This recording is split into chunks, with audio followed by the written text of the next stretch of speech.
Smuggler's Notch, Let me know Back when River you're Glen, and exactly. something else is, yeah, they're all, my sister lives up there, her daughter went to UVM. Awesome, it's beautiful. Yeah. I think I'm gonna drive the bikes out, and Colleen's gonna meet me there, and we're gonna spend a week. It's not, it's actually in August. But I think so. Yeah, they were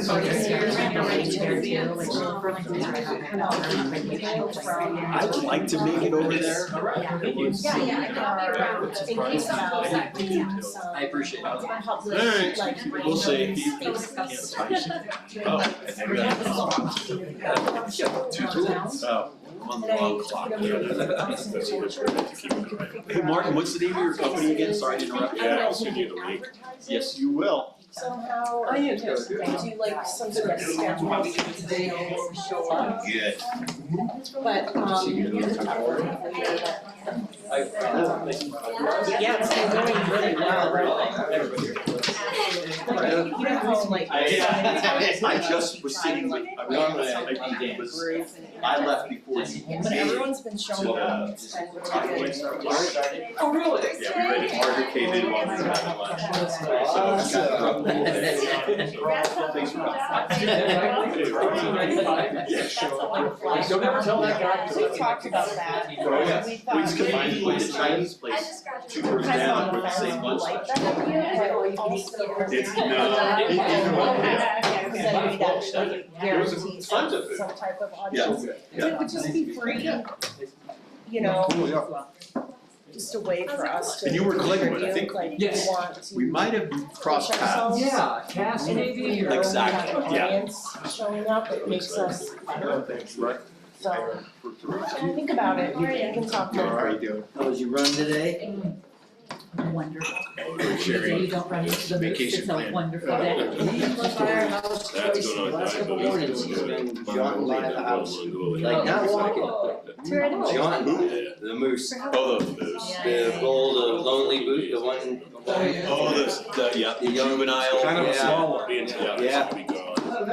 Man, every night I'm out walking my dog and sometimes you run into them, We'll be able to but I'm walk always this like, and then there's like some mystery critter that Yeah, that's follows where we me. went last year. All I can see are eyes, you know? Last year. My kids sneak up on me. That's just creepy. And just pick up your head when you walk. I wish you like that. Starting to walk. I This did way, look walk. around and yeah, Mark's like right behind me. It was cool. They told me I got kidnapped. You see it all writing right off the giant pizza. Not hello, not like, let me get the door for you, it's like. Get your situational awareness squared. Yes. One time I was coming home, I came home and I took Whitey for a walk, and she was up the alleyway. It's like if I was today. You've seen it come through. On the bank, right there, I'm like, That sounds high up. The dog is a smart one. Exactly. It's happened to me. I would do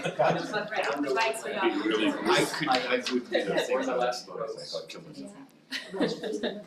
That's awesome. Okay. We have who we have. Hi, everybody. So let's go ahead and get the work session started for May 26th. And with that, our first agenda item is going to be a presentation from the I-70 Coalition. Let's start with some introductions, please. Okay, I'm Jonathan Godis, I'm the I-70 Coalition Director. Many of you know Margaret Bowes, who is my predecessor, lived in Summit County for a long time, even if you don't know her in this role. It's been over a year now. Has it? I still have to leave, because she had a job for 18 years, so. Anyhow, I live in Glenwood Springs, so I get to travel that corridor quite a bit. Excited to tell you about what the I-70 Coalition is. Sweet. Okay. Dan, you want to roll? Just we'll just spin My around. name is Dan Kibbe, I'm a council member, and I-70 really isn't a problem unless you use it. That's my motto. Robin Goldstein, council member. Martin Allen, council. Thad Renault, the town attorney. Tom Fisher, Town Manager. Hey, Rick Incan. Elizabeth Scripsack Adrian, council member. Andy Held, Councilmember. Debbie McBride, deputy town manager. Thank you. Yep. Thank you. Sweet. All right, well, so I try to keep this presentation, usually I present in a meeting, and so I try to keep it to 10 minutes, so maybe, I don't know how long I have, I don't need to fill up You got a the lot time. longer than that. Was that? You got a lot longer than that. Oh, okay, well, I can't remember what it is. okay, well, I will, I'll go through my slides, and if it works for you guys, you can stop me at any time, ask questions, or if you feel better, you can just leave it at the end. That's pretty easy. I like kind of the work session format as well. So, you are the town of Frisco.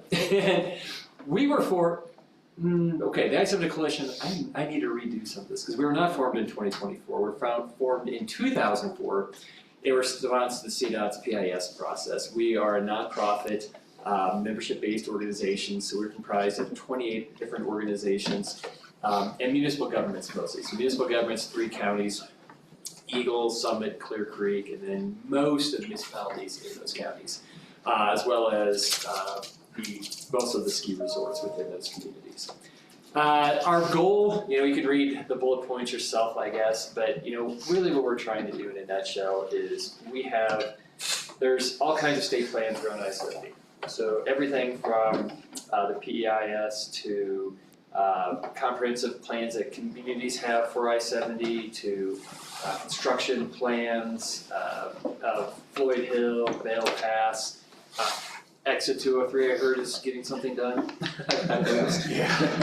So we are your representative in that process. Obviously you have representation in that process directly, but we also will represent you as a member in so far as how do we coordinate 203 with Vail Pass, with Floyd Hill, how do we work some of those things that are maybe outside of your corporate boundaries. So we do that. We also are very active, and I'll get to the slides, very active with trying to get people off by 70. We want to make the drive from primarily, we try to get so focused on the Front Range to Summit County.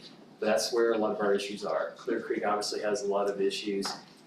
We all drive it. If you have a flight, I always try to schedule my flights to leave on a Sunday and come back on a Friday. So we go make sure we stay with that reverse traffic. We're pretty lucky living where we live to usually not have to fight that traffic.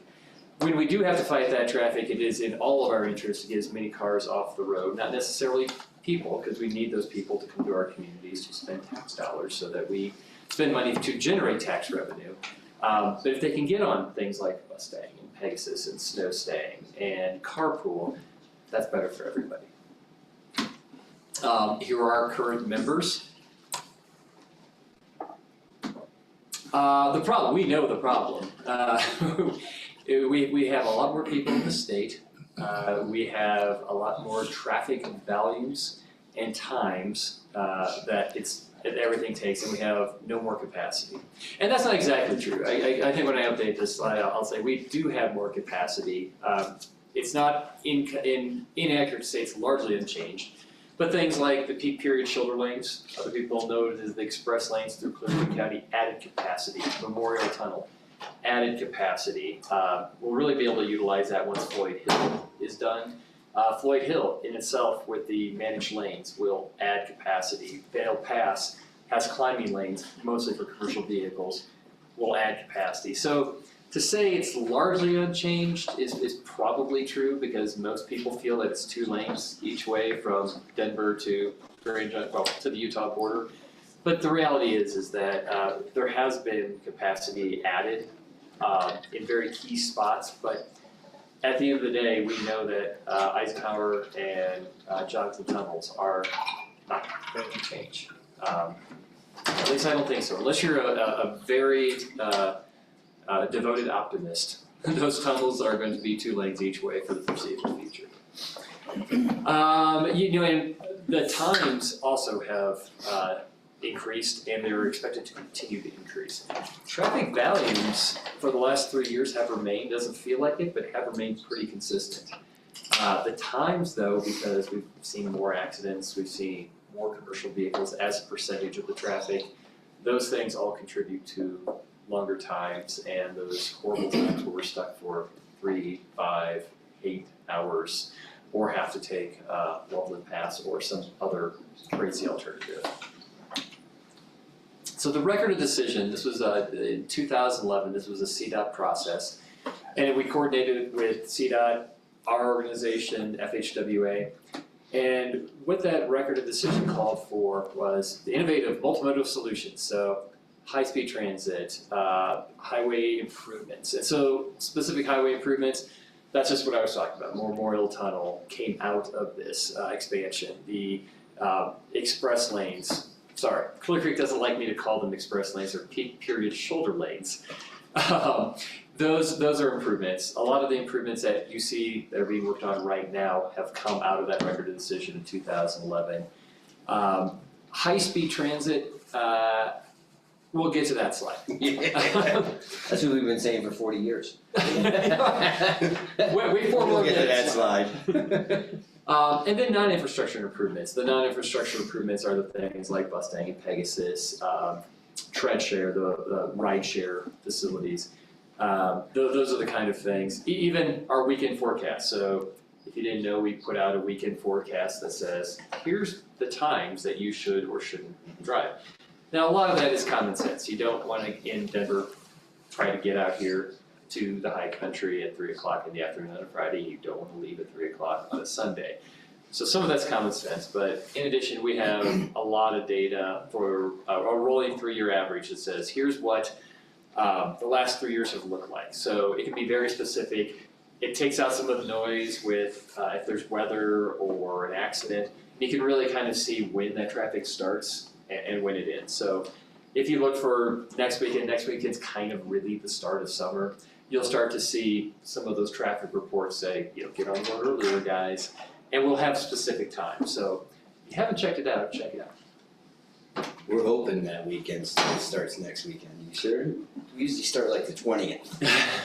Well, officially, I feel like June's kind of summer. But really, my reports for the last month have been, hey, it's another decent weekend in the high country. Yeah. Come on out. There hasn't been a lot of traffic delays, right? Like May is not a big month for traffic delays. Obviously, Memorial Day and going forward, we'll start to see more of that. Can we ask you questions as you go, or should we wait Absolutely. to the end? No. or- No, Cause I take Pegasus a lot and the Mustang back and forth and to airport and stuff like that. And reading the, how much that is costing us and how many people are riding it, the costs are here and the ridership's here. Do you think they're gonna, CDOT, are they thinking of like bringing that less, not every hour, not, cause it's $53 million, I think, or something that we're spending on it. And, so I was just kind of wondering, Yes. what are they thinking? Well, and so I have to caveat with I do not work for CDOT. Unless I-70 is completely congested in a cluster, that's CDOT's fault. If it's clear sailing, then it's me. That's what I want you all to remember, a takeaway. Busting is, the state worked really hard and utilized one-time funding. And by one time, I mean they did a 3-year funding commitment to dramatically expanding Bustang. So Bustang used to be 3-4 times a day, coming from basically Grand Junction to Union Station. And with this funding, this 3-year pilot program is what they called it, they expanded it to basically, kind of every hour on the hour. Yeah. And we would get a lot of feedback that, especially here in Summit County, if you had to get on Bustang at your bus stop, in Frisco, sorry. That it might be full, and that sucked for a lot of people because you needed to get somewhere, and you gave yourself enough time to get on the A line to get to the airport. That was really, really frustrating because you had to wait another hour. So we really haven't seen that since they've expanded it. I'll get to your question. You asked me a question of the cost per ride, I guess. And part of it's like any transit system. When somebody sees a bus with 3 people at 1 in the afternoon, it's really frustrating because it's a very expensive system, and cost recovery on public transit's about 10%. So if your fare collection represents anything over 10%, you're doing great. The public subsidizes 90% of almost all transits. And so, I think if you're asking, is there a way to try to reduce that cost, I think the reduction, there's If the not. state's gonna reduce the cost, so after this pilot program's done, Yes. are they gonna be like, No. okay, we can't afford, $50 million We for 3 years, just, so I was wondering if they were Yeah. thinking of cutting it. no, great question. So there's just, this legislative session, like 3 weeks ago, we just passed, Senate bill, I can't remember the name of it, but basically it allows a greater flexibility for express lanes across the state to be able to utilize those revenues for different activities. So when express lanes, or as Clear Creek likes to call them, peak period shoulder lanes, when that was in state statute a decade ago, it could only be used for physical facilities in the exact corridor which that fare revenue is generated. This last legislative session, we expanded that definition to include public transit, and we kind of expanded a little bit that area, so it's adjacent to. So that allowed Bustang to be able to capture another about $25 million of those fare revenues. So it closes the gap for the next couple of years. We are still going to have a funding gap of between $5 and $10 million annually that the state legislature will have to find a way to close, or we reduce service.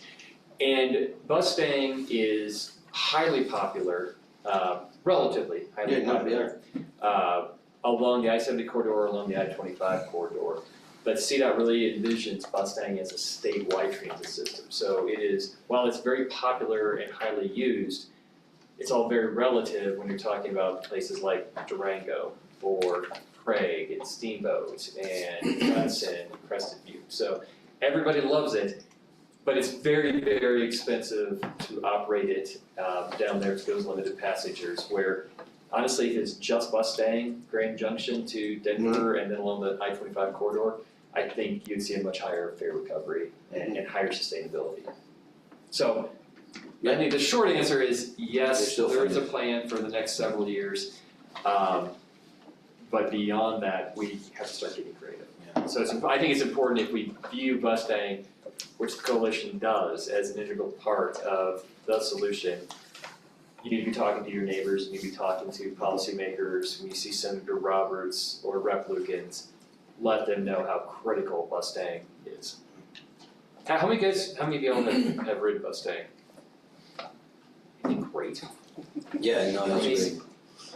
Just, I love it. I think it's. Instead of having your friend drive you to the airport and stuff, it's, kids are still free on the train, so, that's, it's great. And it used to be like 7:30 it left here, and then it didn't come back until like 3:30.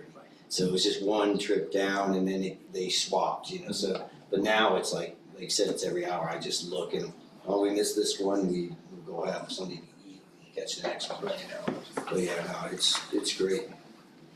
But I just kind of wondering how long they're gonna last and fork money into it, and I mean, the system and the infrastructure, the bus stops, the drive, like everything is set, Yeah. and I think everybody assumes it's gonna operate at or near current levels. Because it is one of those things that, in local government, we get killed all the time for being inefficient and, is spending money frivolously on stupid things and roundabouts to nowhere and all this stuff. But I think Bustang is one of those things that everybody I talk to in my community in Glenwood Springs universally loves it. Yeah. Universally. And they've, right now, they've built a lot of bus stops for stops in Evergreen. They got that one along the highway, and everybody's trying to bring all their transit to the Bustang stop. So, it's really great. Let's see. Okay, Trying to Yes. help you spend some time too. I appreciate it.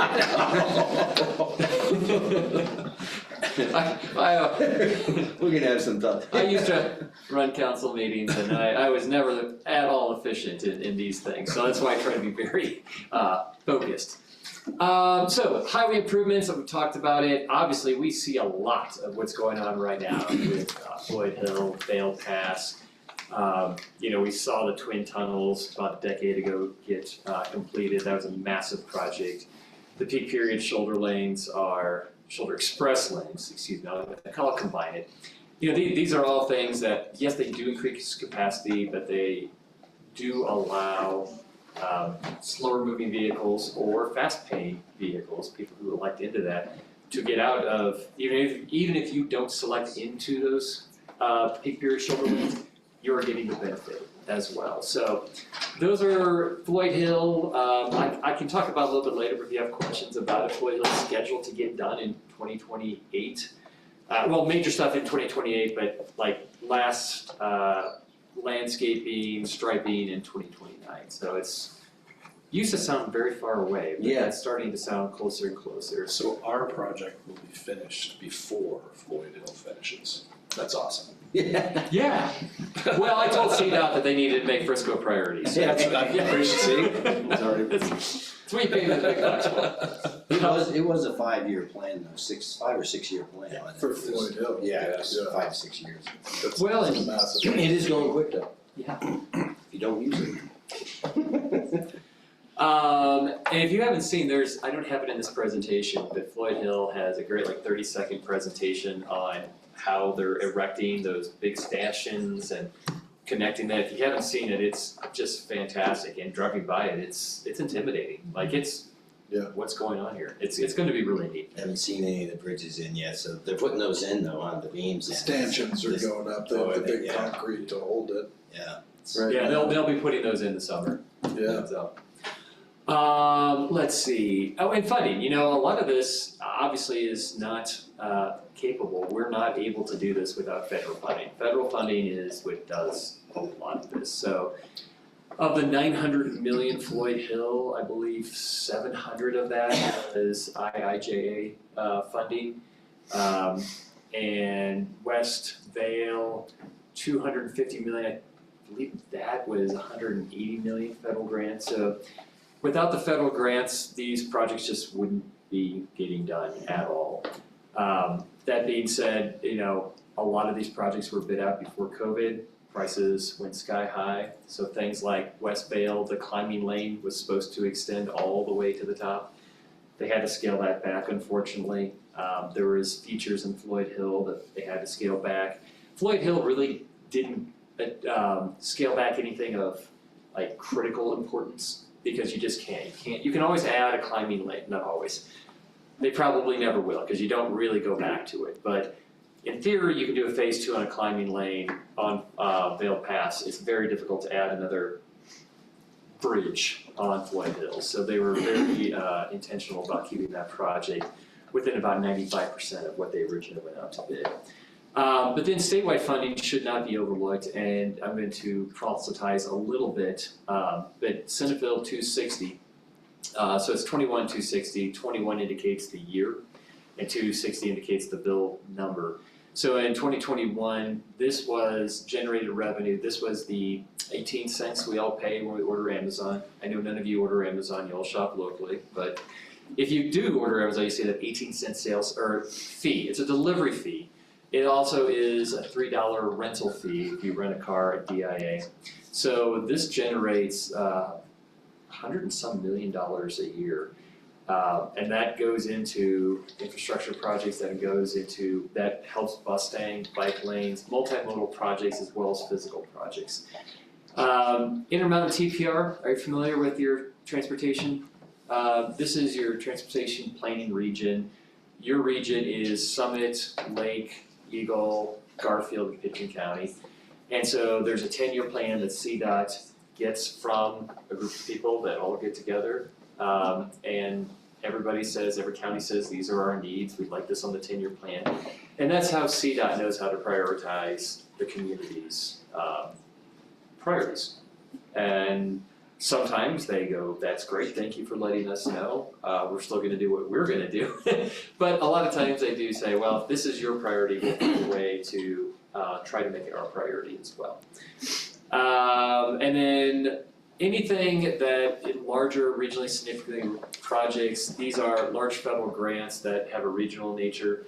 It's very difficult for, if Dylan and Silverthorne said, wow, we really need, 205, right, is it 205 exit?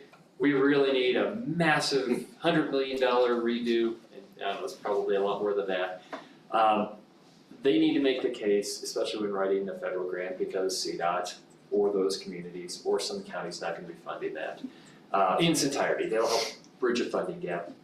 But they'll need to make the case of, here's how it's gonna help exit 203 in Frisco. Here's how it's going to help Steamboat and Kremlin and State Highway 9 in that intersection. So it's not about just that point in time, it's how do these things affect the region? And again, that's where we come in as well, to try to connect those dots and connect the players.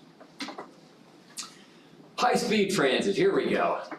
Anyway, great slide. No, just kidding, I'll go back to that. This is part of the record of decision, the ROD, and so what the feasibility is that it's technically feasible. We can do this. We can technically send people to Mars as well.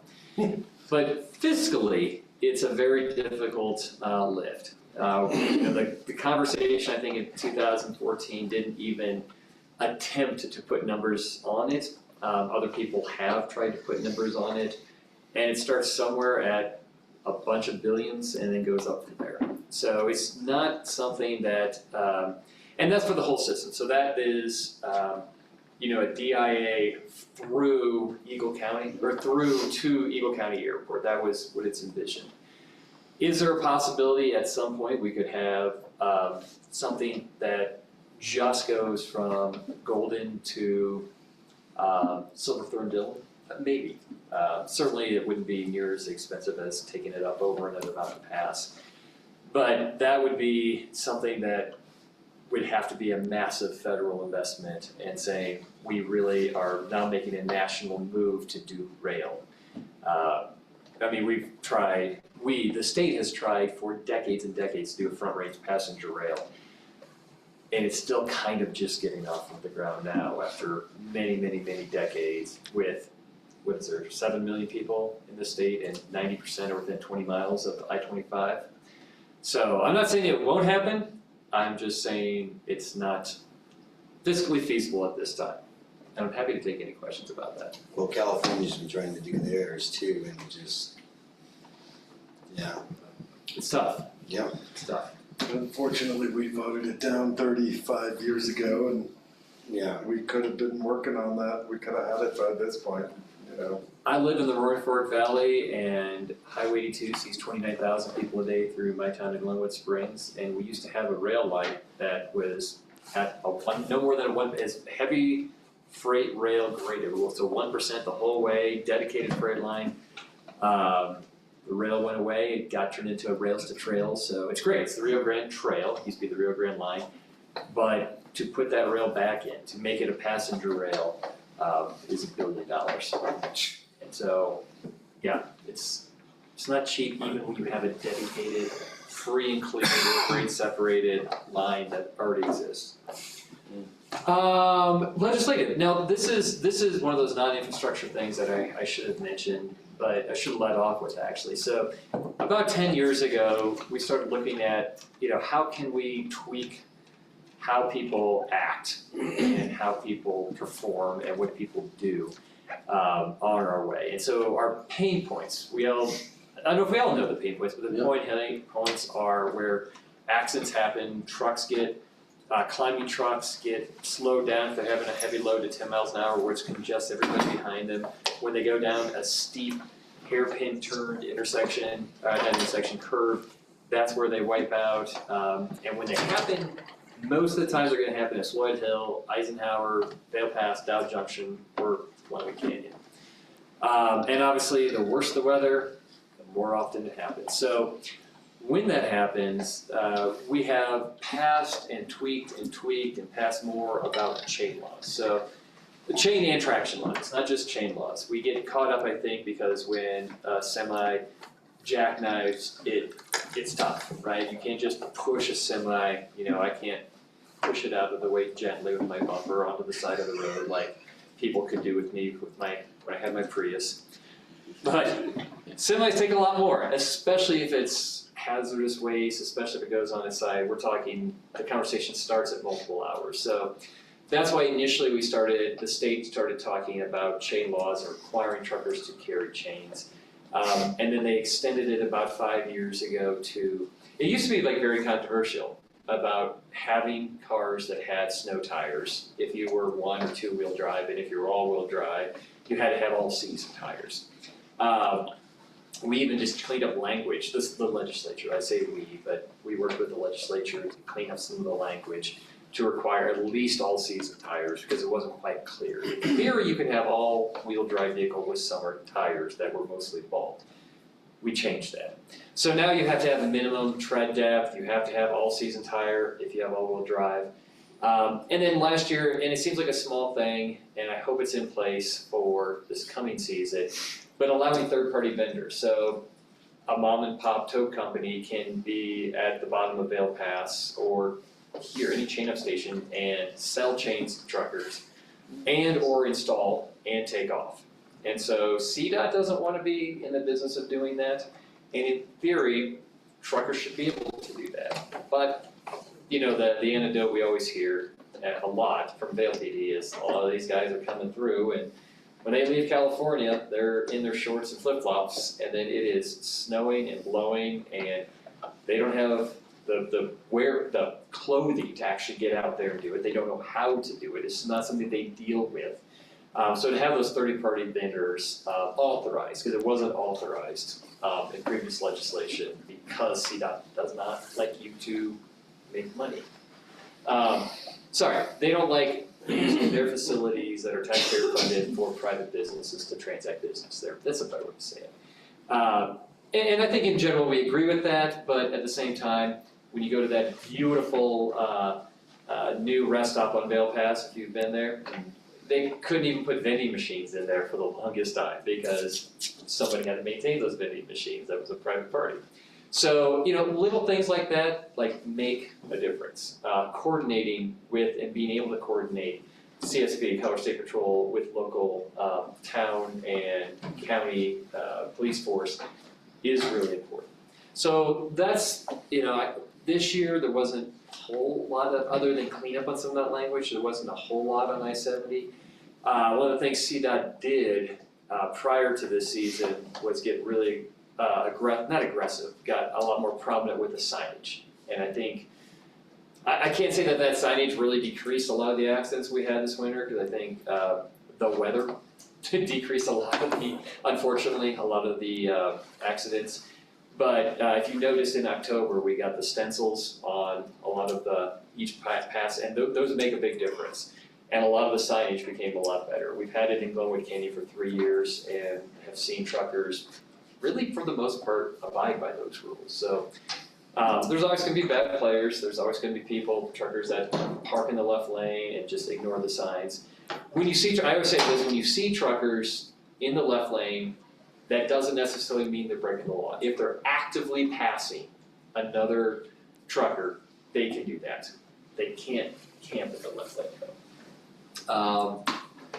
Any questions on legislation? Did they do something with the rental car companies too? So, They have to yeah. have all season on there now, or? No, they don't require that. They are required to let customers know and inform customers about the traction. That they have summer tires and they're going up into the mountains? It's the most ridiculous thing. I think we're going to probably see a requirement at some point of the rental companies that they're required to at minimum have all-season tires on all-wheel drive cars. They have fought that, they have a very strong lobby, they don't want to do that. But you know, these chain and traction laws didn't just come from nowhere. You know, we didn't just think them up. You know, Oregon, Washington, California, Nevada, they all have passes, so you know, Colorado didn't invent the wheel, although sometimes we think we did. So it's been really helpful because actually Oregon and Washington have been pioneers in a lot of these legislative tweaks. So, and I think the next step is going to be requiring car rentals to just have all-season tires. Do they have like data on that that says, rental cars, cars causing accidents and stuff?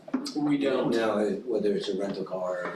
So CSP does collect data on if it's a commercial vehicle or passenger vehicle.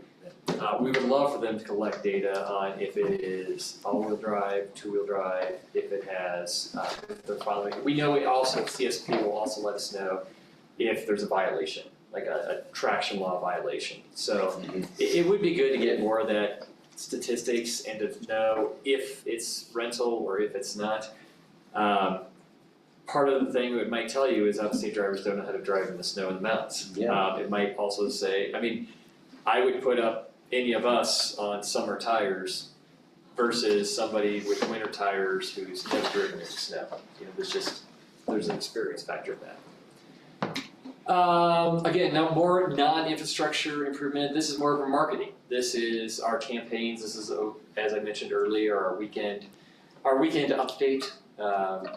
It's hopefully getting out for folks so that they can go online, they can go on their phone, they can see kind of what to expect in order to shift the demand, the high traffic demand to the shoulder areas.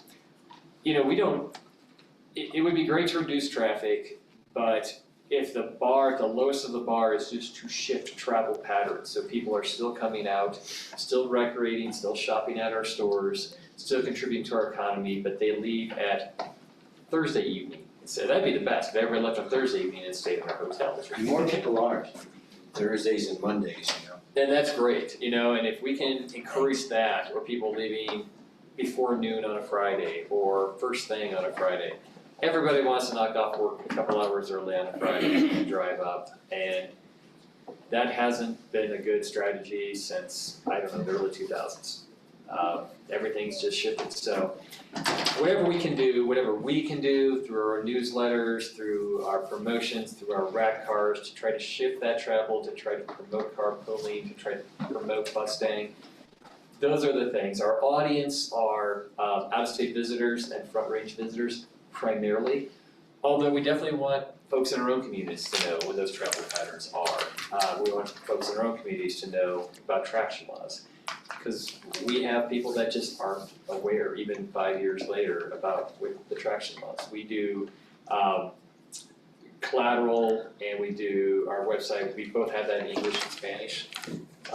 Whether you're new to the community because you're an immigrant, or new to the community because you just moved here from wherever, or you just haven't heard.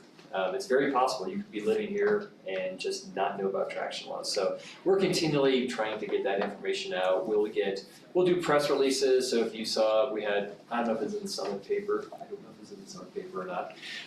But we try to get information out on Labor Day, holidays, any President's Day weekend, if there's a large weekend that's coming up. Just let people know what to expect. What do you see with, I've heard the federal grants, I think, run out for bus staying, snow staying. What impacts do you see coming? Yeah, you missed that. I missed that, sorry. I'll just do it in a quick nutshell. Yeah, federal grants, I used to do federal grants, and those have evaporated. Except Shoshone Water Plant. Yeah, I saw Where that. that got $40 million released, and all it cost us was never mind. Our soul. That was a federal grant, so that was one-time funding for a 3-year pilot program from CDOT from the state, so it wasn't federal. Peak period shoulder lane, that revenue from the I-70 portion through Clear Creek is largely going to help subsidize and close that gap. We still have about a $7 million gap for next year, and then we'll have about a $10 million gap going forward. But for a whole system, a $10 million gap is it's not insurmountable when the whole project costs $50 million. That might mean, I didn't say it before, that might mean at some point CDOT's going to come with their hat in their hand and come and pass the hat and try to get $4 or $5 million collectively from the corridor. That would not surprise me.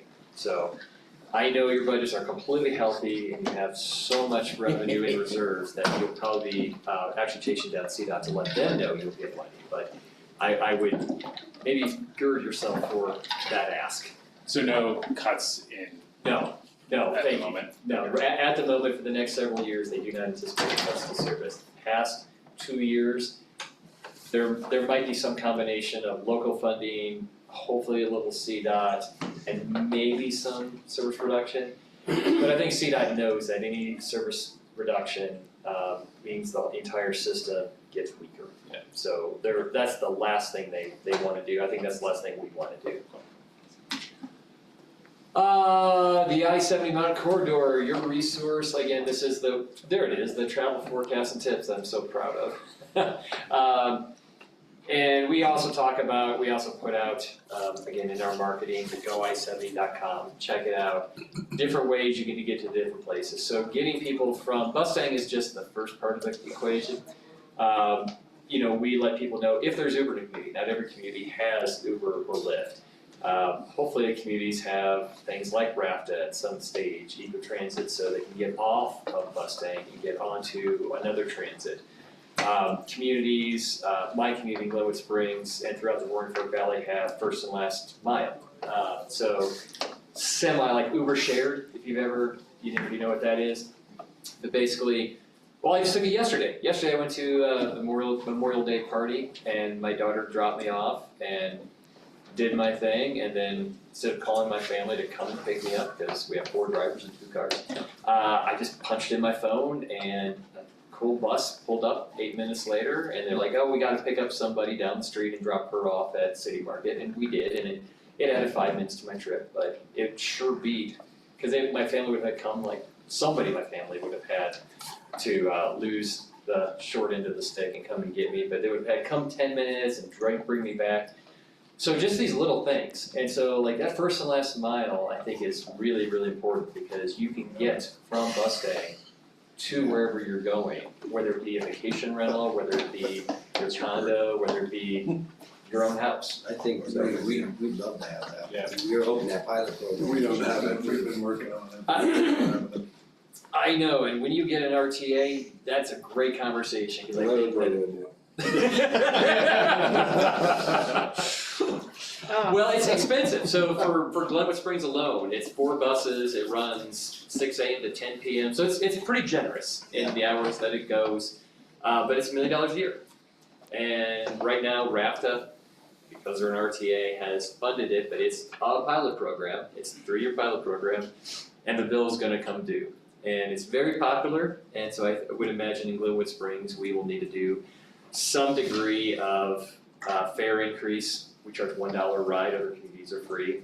So it's almost nominal. We'll have to do some degree of that, but it might be a reallocation and reprioritizations of funds, or maybe even 8% of a sales tax increase. So there's no free ride, No. as I said. Wait, how much sales tax increase did you just say? Potentially, I don't know, whatever $1 million Gotcha. would generate.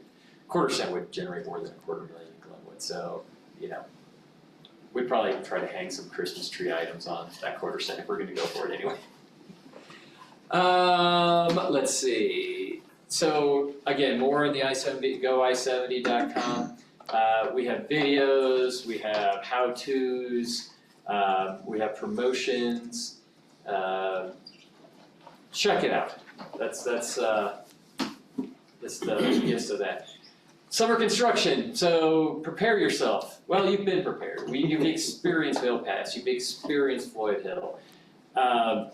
Floyd Hill, not so much, a lot more expense than you would think is going into making sure that I-70 is open. It would be hundreds of millions of dollars less if they could just close I-70 and just do what they're doing, but they can't, obviously. None of us could sustain that. The community, the region, and the state could not sustain I-70 actually being down while they do it. There's no sliding bridge scenario. So, it's very expensive to maintain 2-way traffic flow in these areas and to do these things, but what that means is it takes multiple years. We're on year 3 of Vail Pass, we're in year 2 of Floyd Hill, we have another couple of years of that. 203 is gonna get done in 18 months? It's not that long? Yeah. Yeah, it's pretty impressive actually for the size of that project. And, I think I just had more interruption in my traffic pattern trying to pull out of the library today because they're paving, doing a mill and overlay on that road. And so they turned me around, I had to go up and You didn't get that on the Frisco.com? I did not, I'm not signed up for alerts. I should be signed up for alerts on Frisco.com, I'm sorry. We all knew. Well, I got in just fine, I just couldn't get out, Yeah. like Hotel California. That's all part of the plan. But a great lead in, if you haven't signed up for the Floyd Hill, if you care to sign up for the Floyd Hill, they'll let you know when the rock blasting is happening, when it's over, if there's disruption. I get a daily text reminder saying, here's when it's starting, or it started, or it's ended early, or we're not doing it on certain days. I don't use it, I don't travel that corridor enough that it probably makes sense for me to actually have it, but if you are, or your constituents are traveling that corridor quite a bit to the Front Range, maybe it makes more sense for them. Otherwise, just go on to cdot.gov.com and they'll have daily updates on it. And this is who I am, and this is who we are, and are there questions? Can you speak to, and if you can't, it's fine, the unique situation that Clear Creek County is in with the lack of land and the lack of ability to increase some of their infrastructure, i.e. I-70? Yeah, I'll try. I won't do as good a job as Colton is able to do if you've ever heard his presentation. It's startling. It's pretty cool. Yeah. Yeah, it's if you ever think you have it bad, you know, That's what I'm getting at. Yeah. Yeah. like you ever feel like, man, we're sucking it here and life is hard.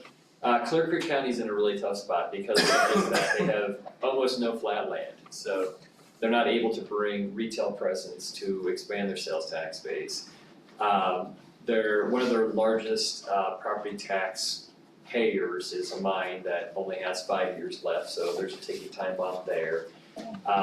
People, all the traffic goes through, very little bit of it stops and spends money there, but a lot of it have accidents there. So their EMS is a massive EMS for the size of their community. It's probably the size of Summit County's EMS because it has to be, because they get so many traffic accidents through there, but they have so few resources. They get no revenue off of that at all. And no revenue. And no revenue. I mean, I don't know what their solution is, but at some point they're just going to be broke. And then they're going to have to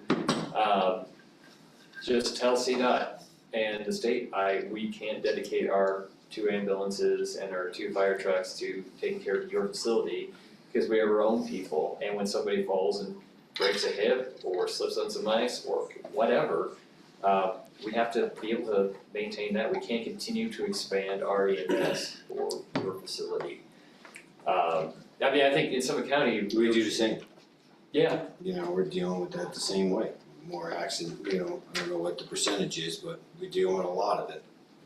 well, I mean, the state spends a lot of money on I-70 now, but historically that's not been the case.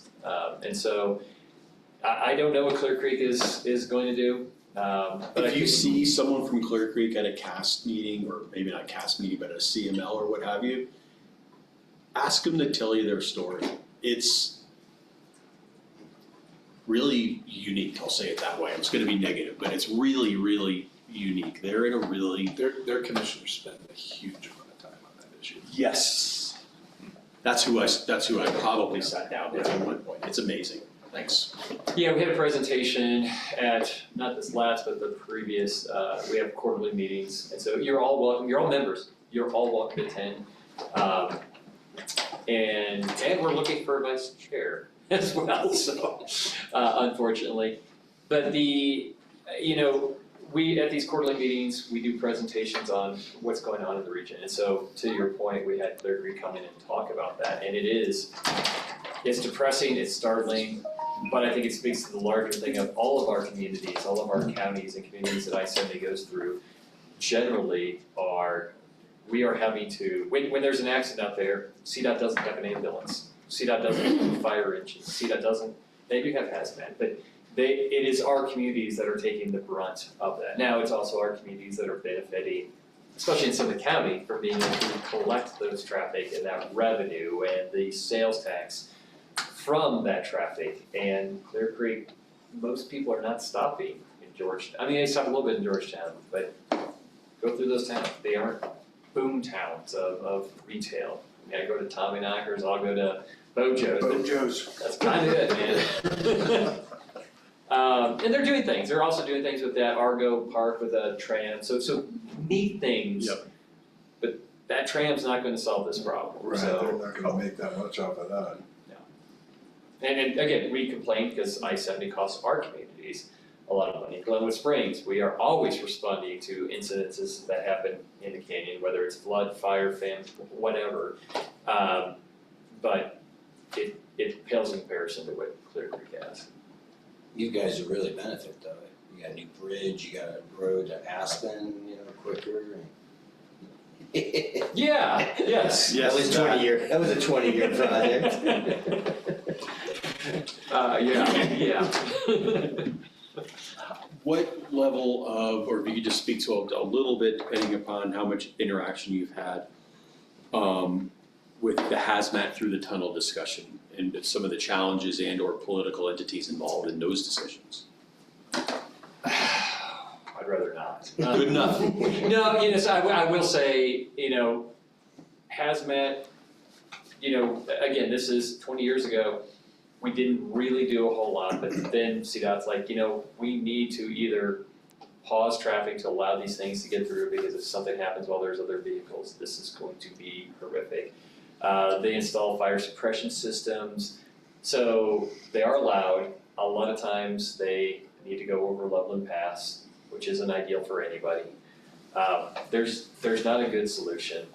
One of our members is Colorado Motor Carriers Association, and those are the people that are commercial motor vehicle carriers. They're the semis. And what they'll say is, the rate of accident is so low, and that's true. The CDL that you have to have, endorsements you have to ask for hazmat are a higher level, so the accident rate is lower. Those are factual things. It's also factual when one of those things goes down, or goes on its side, or anything. It's somewhere between super annoying and catastrophic. So that's about as best as I can give you. That's okay. I try not to wade too much into that. We're gonna need to move into our next topic. Oh, good. I filled the time. Just in summary, right, if you look at the hazmat discussion, you've got all the things going on in the tunnel, the suppression system that's put in has opportunities for improvement. You've got the town of Silverthorne and Dillon who, it affects their water source coming down Straight Creek. And then if you look at the town of Keystone, they rightly so don't want hazmat rolling through the town all the time. Yeah. So there's all of that in addition to the transportation folks who probably are the biggest gorilla at that table, if you will. So it's just, again, we deal with a lot, but there's really close, gigantic statewide stuff. Clear Creek is right there, and there's two really big issues going on, so, thanks. I mean, ask Silverthorne and Dillon how much, when Glenwood Canyon sneezes, they get a cold.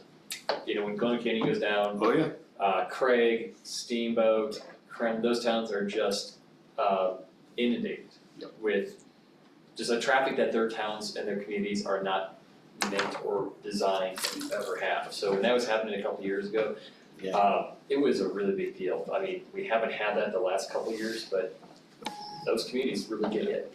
Silverthorne, the people driving down the sidewalks. Yep, that was 2 years, you're right, 2 winters ago, we had When that Glenwood went down and something like that. So Target, everything was wiped out, everything. People were being on the side Any of the road. questions before we have to move on? Thank you guys for your membership. Thank you. Please give me a call if you have any questions. Like even if you want to just call me up and ask what the forecast looks like this weekend for I-70, I'm more than happy to share it with you. But your membership is important. Tom is a great representative for you guys, and we really appreciate it. Sweet, thank you. Cool. Thanks a ton. Thanks, guys. Appreciate the opportunity. Thank you for the call. Jonathan's the former mayor of Glenwood Springs, if you guys didn't get the memo. So Have sat in these rooms with long people like myself, if we don't shut up. Thank you. Have a great night, guys. Thanks. Rick, is the talk to start perhaps permitting hazmats through? That is the ultimate goal of the Okay. interested parties. I didn't know that, okay. Yeah, it's a multi-year conversation Yeah. happening at the CDOT level. It's Big deal. It's The feds are involved in it. Got it. yeah, Not aware.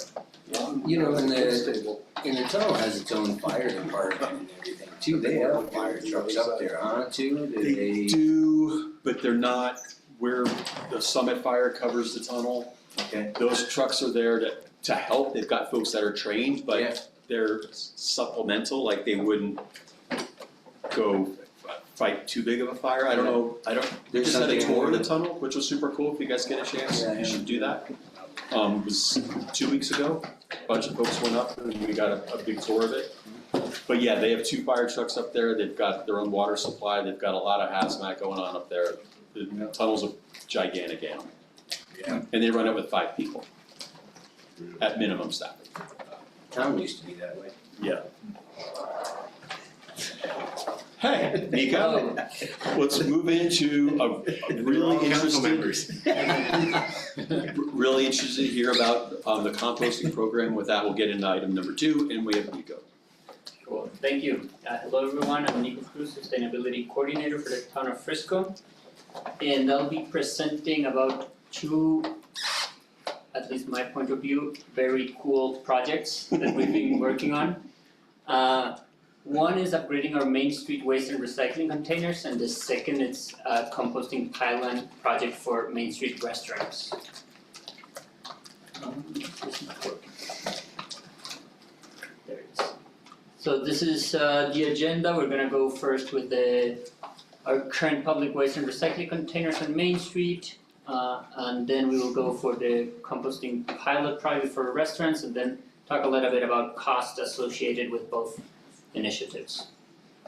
So first, upgrading Main Street waste and recycling containers. Here's a beautiful picture of a concept. This is not the real thing we're talking about. It's pictures. so you get an idea of what I'm talking from the beginning. Get an idea of what the 7,000 each cost. Exactly. Yeah. It's okay, it's dedicated. How worth it is. The back piece. So some of our current challenges and why this started being a thing. We would look at our current infrastructure, that it's not wildlife proof.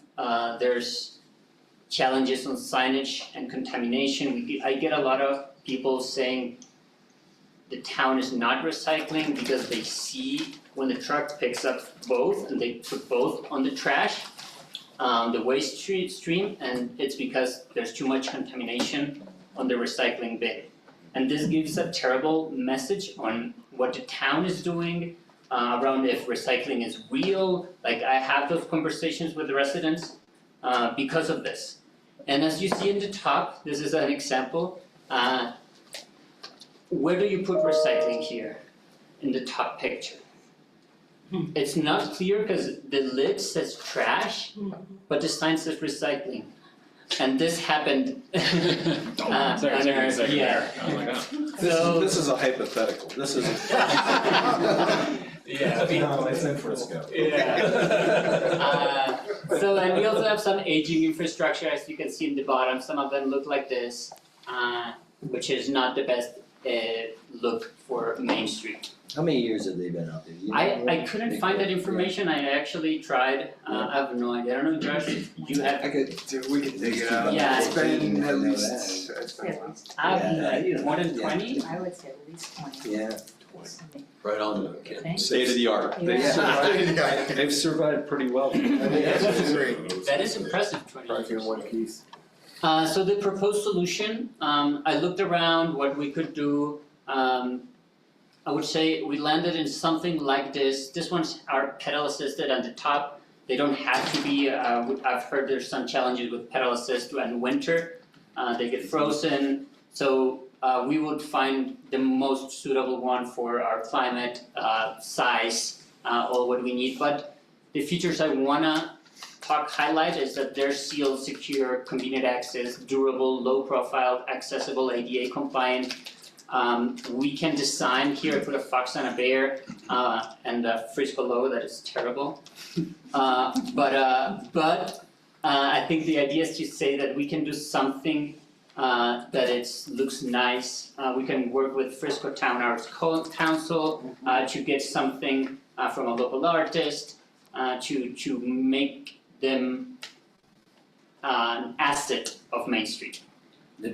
The thing with that too is our UAVs are so strong that it beats it up so quick, you know, and 20 years, if we had the old ones at it, you know, how long is that picture gonna look good, you know, that's what I look at, you know, That it's is like, true. it looks great, I love it. Yeah. But, you know, is that 7 years? When do we actually replace it? Start wrapping it and selling it I and, was gonna say, Oh, yeah. yeah. Bedazzle it, yeah, exactly.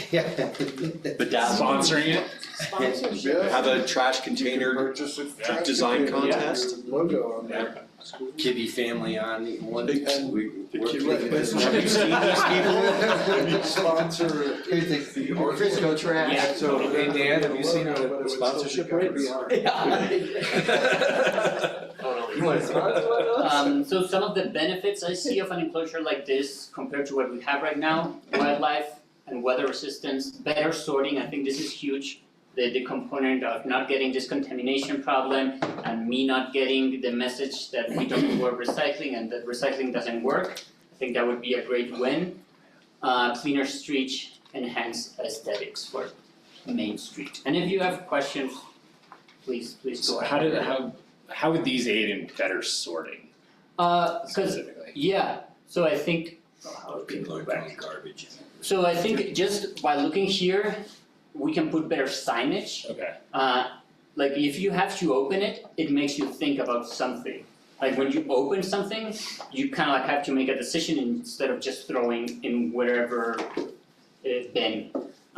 We can also, I would say that I would like to see is that it's not just a fox and a bear, it also shows what should go in which one. Okay. So it's, because it's not just like recycling and waste, we wanna know what is recycling, like, and that changes, and then there's, I don't know, we need to keep that updated, there's some challenges with that, but at least we can give directions that it's not just recycling and waste. And I would say one of our biggest contaminants right now, it's coffee cups. Yeah. Coffee cups, they end up in the recycling bin, and we could share that message. Coffee cups right now are going to Yeah. waste. Cause I think Summit County has very different recycling standards compared to, say, Denver, where, you know, Totally. whatever, I don't know what number of cups those are, can be recycled. Yeah, and a lot of our population that probably contaminates our bins, it's out of town, out of state, out of the country, and we need to create signage that it's designed for them. Thank you. These are current Main Street waste and recycling locations. The green ones are bear-proof safe, bear-proof. The red ones are not, they're more like the ones I was showing in the picture before. I just wanted to circle these ones, I just think they're very close to each other.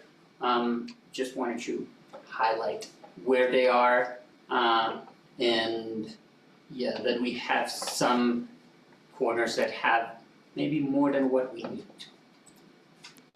This is the quote I got for containers that look like the ones I showed. I got a quote from Metro Store, a company that makes these containers for 16 units. Total price would be almost 120,000 for 16 of these. So you were, 7,000 close to each one. Any questions before I jump into the other? We will dive more into the cost, how we're gonna pay this and that at the end, but more on the concept side of it. Any questions? Okay, composting pilot infrastructure for Main Street restaurants. So, same thing, what did we see, why did we come up with this, that we need to push more composting on restaurants? We have a really low composting rate in Frisco for restaurants.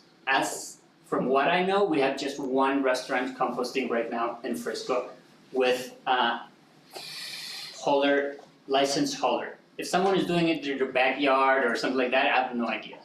But we just have one, and we've talked, I would say, with High Country Conservation that are here. We've been going to restaurants and asked them, how do we get this done? What do you need? What are your barriers? They did a study on Summit County, around 13 restaurants, and they found that the volume that they divert is between 1 and 364 gallon toters per week per restaurant. So that's a big amount of volume that right now is going to the landfill in all the restaurants of Frisco. So there's a lot of opportunity here. Some of the barriers that we found, the cost of hauling, the cost of the bin, limited space for enclosures, fear of mess, and the resistance to change. And I would say resistance to change, I mean what happens inside of the kitchen. How hard it is to retrain your staff, change a system that's probably working and you don't have a lot of time to say, okay, let's stop, let's do a new system. I would say that's a current challenge that restaurants are having. Opportunities that we want to create with this, shared enclosures to reduce cost and space needs, engage restaurants through subsidies and tracking. Subsidies, I mean paying all the costs from infrastructure to hauling. Create a cleaner, unified downtown. Yeah. Nico, can you just speak to how much success have we had with our enclosure grant program with our commercial businesses? Yeah, so we don't have a grant that is specific, but the enclosures, it's one thing that they could apply for. They could apply to build one, expand one. We've had, I would say, around this past 2 years, 3 enclosures. Right. They're really expensive. I would say we've seen some examples, like the one that it's here, that it's close to 10,000 built. It's like a prefab that I think it's a great example for maybe other HOAs to copy and not make like a huge enclosure that it seems more like a house. Like other examples that are much more in the 100,000. So I would say I don't know how to define success or not success. Right. But we've had like around 3 that we've been able to fund. In 2 or 3 years that program's been in place? And conversations I've had with commercial businesses has been, I don't want to do this, it costs too much, but we have a grant program. That gets immediately followed up with, well, I don't want your money. So I don't know how to answer that for them. Yeah. No, and yeah, we've had money available not just for enclosures, it's for other stuff too. Yes. Like right now, we had school district apply for a big pickup for all their electronics. Great example of another use of this like waste diversion grant.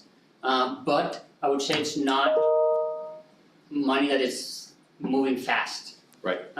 We do get applications, but it's not as fast as I would want it to be. Sure. Yeah, so here's the project concept of how this one looked. It's a little different than the other one. They have a key, could be a code, a fob. They're secured, so you don't get other people using it. Especially if it's a restaurant or your staff, you can give them the code or the key. We would pay for everything from the infrastructure to the hauling cost. And we could also include the artistic design, same way we were talking with the others. These are meant to be in the alleys, and these are the potential locations that we were able to identify with help from Public Works, that there's a good space for them. These are I listed the restaurant, doesn't mean that this have to be. I'm just like restaurants around this area. It's not definitive, it's more the concept and good locations. I was able to send an email to ask for feedback from restaurants to see if this was something that they seemed appropriate or not. I didn't get a lot of feedback, but the feedback I got was really positive. They were actually saying, how do I sign up? So that was really good to hear. But I do wanna hear for more restaurants, there's a big list of potential subscribers.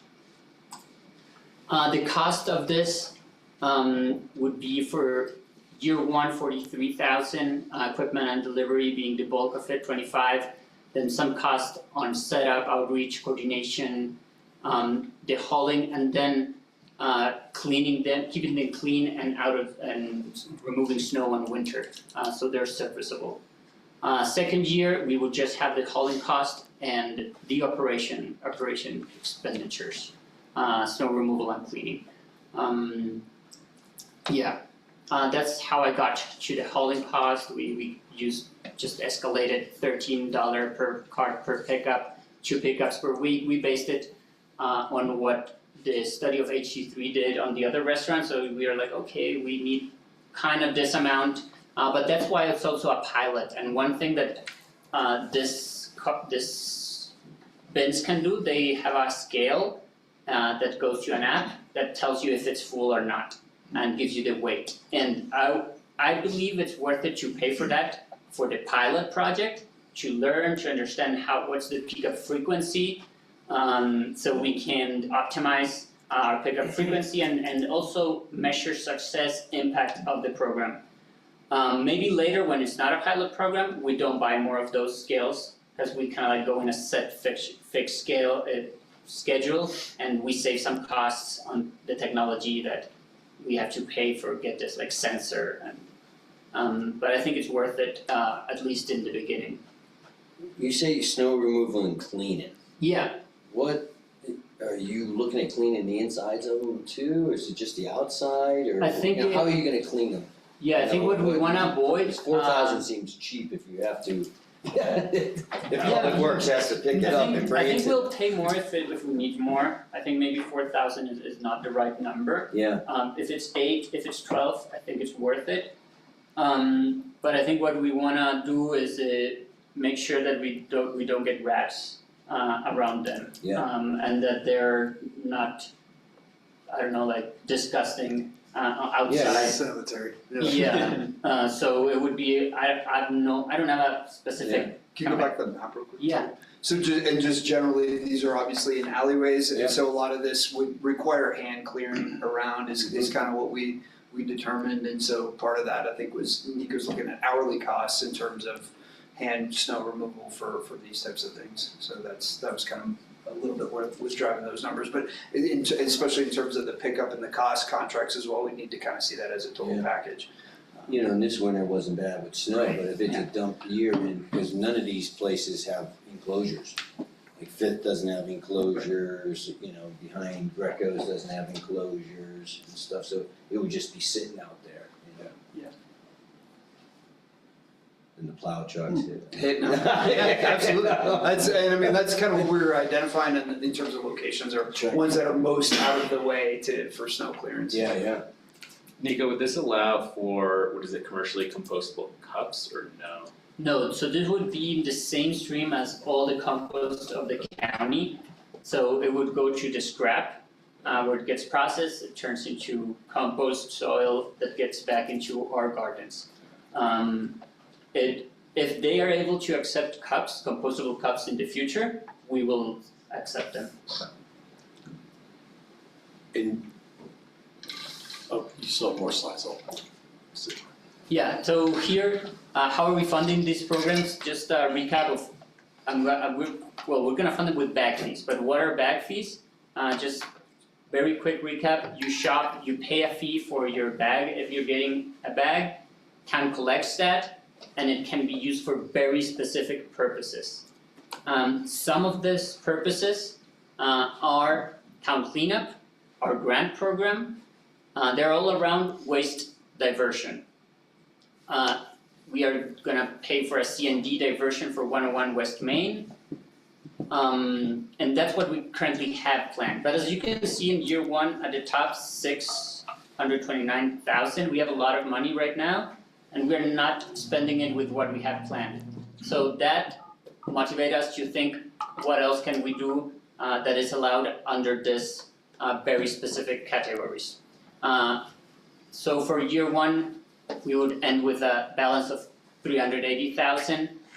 And if we keep getting what we've been getting in the past years, which is almost 90,000, we would jump to 530,000, and we would spend it again with what we have projected. Second year, 532,000. So what this tells me is that we have room to grow the pilot program if it's successful, because there is enough to keep expanding these programs if we see success. I feel we have a good, healthy budget to do this 2 projects. For our 2 housing projects, do we have room in the dumpster closures for these things, for that thing? If we decide to put them in, cause that'd be the best thing, it'd be those housing Multi-family projects. units. That's code, they have to.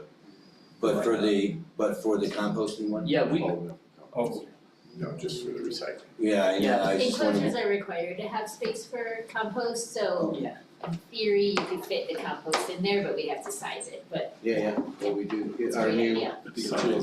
But I think, yeah, that's a good point, but I think it's good to understand that right now, our HOA, our enclosures need to have the space for compost. It's required. And because there's an enclosure, there's no need of this fancy equipment. You can just have a cart inside the enclosure. So you don't have to fund, this one's come to solve something that is, there's no space in Main Street to build enclosures to have compost inside. Yeah. Because you cannot have compost outside. Yeah. So that's why I believe they serve a different purpose. Okay. Are you talking about, sorry, If you go next. all of the bag fees going to just that program and then we end up missing out on what it's already paying for? Or are you talking about just growing the bag fees? I'm talking about growing the pilot composting for restaurants that I'm proposing 4. And I believe we could do more than 4 next year. Ego, I think if you go back to the dollars and cents one, we have a surplus of money in that account right now, and he's just looking to utilize some of those dollars. Yeah, and I'm not Thank you. saying Yep. I wanna spend all this money in these 2 projects. You're capturing about 87K a year Yeah. from bag fees, right? So that's, if it's a sustainable program, then we need to look at 87K after these initial investments of what could it actually support.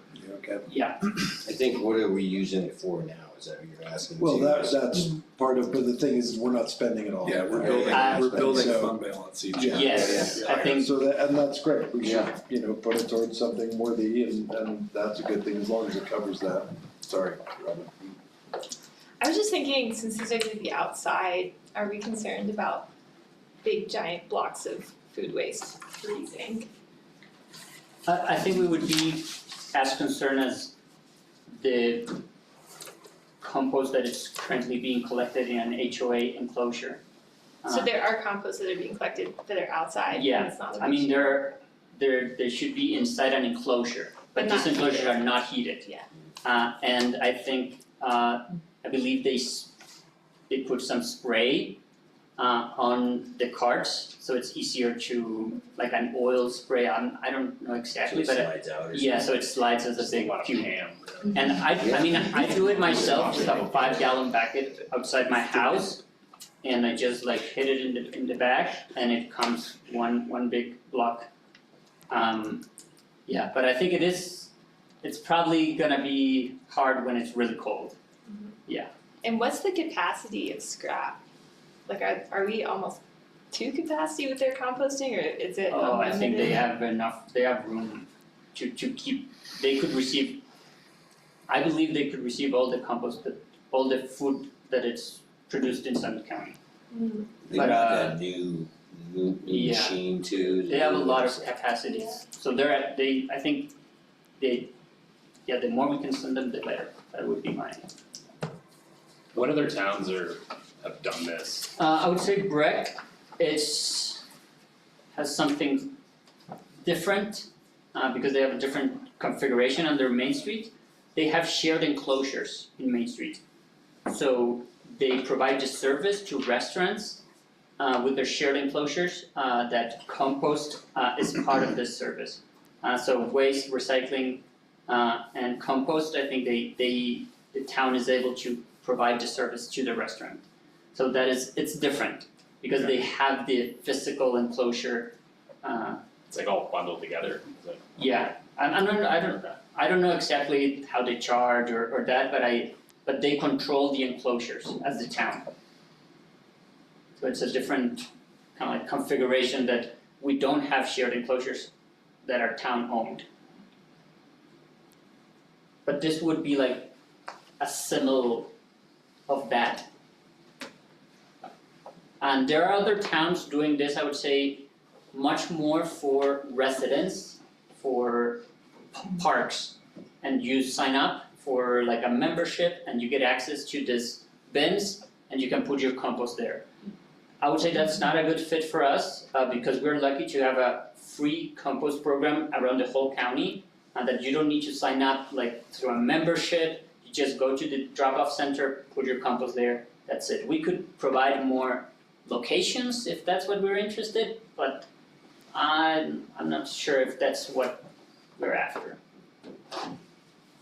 These enclosures seems like that would open the possibility of at least piloting different Yeah. locations relatively easy. I mean, we could put it in a park and open it to residents if they wanted. Yeah. That would be a very different setup Right. but it's doable.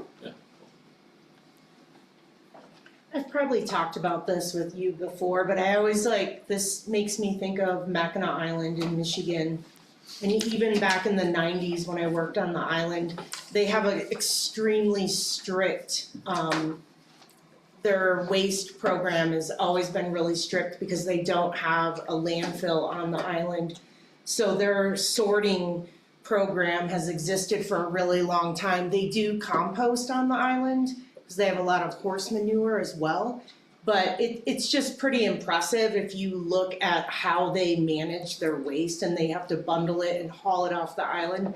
But it's been like that for so long, and I just remember 1,000 years ago when I worked there, I mean, it was so strict and mandatory, and the whole thing was, anyway, if you're ever bored. I'll check it out. Yeah, sounds cool. Hey, did you mention the pickup schedule or the frequency? I missed that. Yeah, so what we want to start with, and that's some of the learnings that we want to like test and adjust, 2 times per week. This are 64 gallon, so it would be 2 times per week, 64 gallon. Okay. Cool. One thing, just with the diversion from 101, is that like a percentage of what that building is, or is that, No. like, do we have an aspirational idea of how much we're gonna divert out of that building? And if so, that $50,000 number would have to go way up. Yeah, I would say it's a small bite of the whole building. Right. Yeah, it's not a big percentage. We are currently starting to work more in the details, and I can share more later. I don't have the exact. We have experience doing the same thing at 602 Bowie, Yeah, so that's That's what that's good, yeah. based on. yeah, but we're not asking them like 20% of your materials need to be diverted. Right, right. I would say it's more the low hanging fruit, Yeah. like we're incentivizing. So with that, do we have any further questions? And, so have any further questions? So Nico, are you looking for direction to move forward? Yeah, I'm looking for support on the concept. Cool. Do we have support for Nico to continue with this? The fact that it's self-funded through the bag fees is, sold it to me. Mm-hmm. Support. Awesome. Yep. Thank you. Thanks, Nico. Yep. Thank you. Thank you. And now we have a break. Dinner should be there.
Yeah, it does seem like you guys switch around. I stay right next to the principal.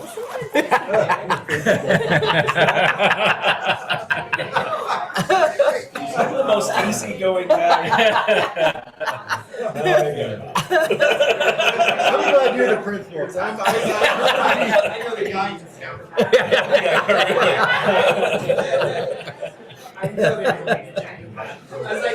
So Dan, this isn't a good sign that I'm going this way.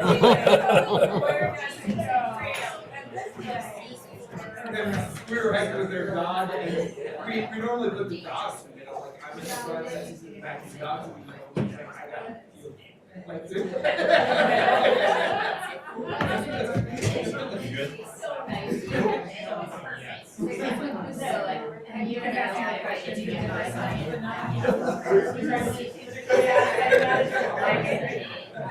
All right, we'll get going for tonight's meeting, May 26th. It's a little after 5:15. Let's start, oh, pardon me, a little after 7. Trying not to. Not a gambler. We roll call. Allen. Here. Scripcheck Adrian. Here. Inkin. Here. Held. Here. Goldstein. Hirsch. Here. And Kibbe. Here. Great, thank you, Stacy. With that, we'll move on to public comment. Public comment is reserved for items not slated on the public hearing on the meeting's agenda. If you plan to comment on an item already slated on the public hearing later on the meeting's agenda, please wait until the item is announced and public comment is requested at that time. State your name and address for the record and limit comments to 3 minutes or less. No council action is taken on public comments. At council meetings, council takes public comments under advisement, and if a council and or staff response is deemed necessary or appropriate, the individual making the comment will receive a formal response from the town at a later date. Be sure to sign in at the welcome table at each meeting if providing in-person public comment, and include contact information for follow-up communication. With that, I'll open it up in chambers to any public comment. Seeing no public comment in chambers, do we have any online? Not seeing any, Mr. Mayor. Thank you. No public comment in chambers, none online. I'll close public comment and move on to any mayor and council comments. I have one little comment. I'm just sharing this, like reading the finance department report and the recreation department report. It's always good to do that because it's really grounding as far as like keeping the budget and what's happening at the PRA and around town for recreation and just how our dollars are coming in and going out. Anyway, it's kind of a little torch that, you know, can help light our way. It's great. As we're making decisions and keeping a pulse on what's going on. Cool. Thanks for that. Any other comments? I want to acknowledge that tomorrow is the Summer Kids Kickoff for the first race out at the peninsula. Also acknowledge that the Island Grill is open and that the marina will be opening up with all services except for slips this weekend. And that's what I got. Anyone else? Great. We'll close council and mayor comment and move on to any staff updates. No staff updates, Mayor. Great. Thanks, Tom. With that, we'll close staff updates and move into the consent agenda. I'm not aware of any changes to the consent agenda this evening, and with that, I would entertain any discussion or a motion. Mr. Mayor, I move to approve the consent agenda. Second. We have a motion and a second to approve the consent agenda. Please call the question. Goldstein. Yes.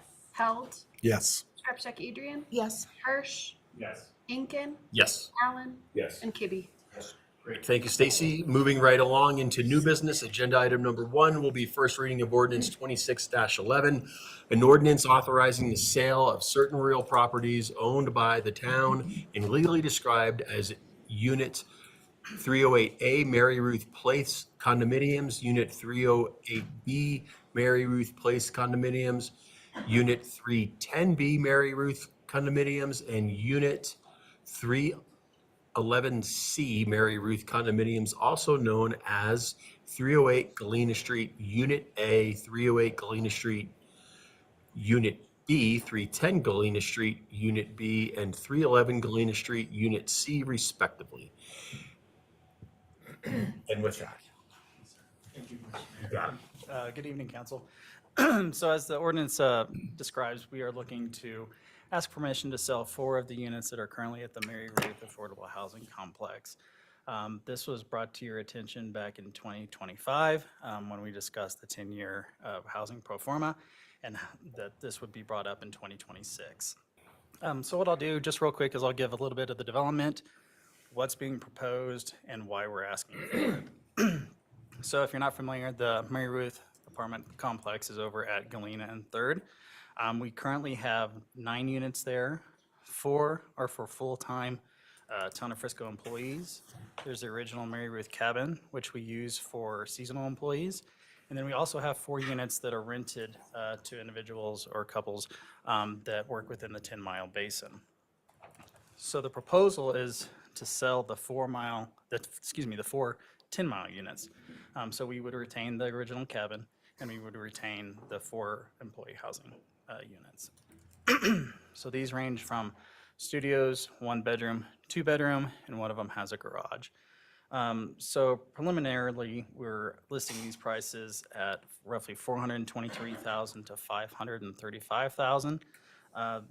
Based on which AMI chart, that's roughly 125% to 130% at the 2025 AMI chart, and that has been dropped to 110% to 115% in the 2026 AMI chart, which was just released. These will have deed restrictions. The entire complex will have deed restrictions.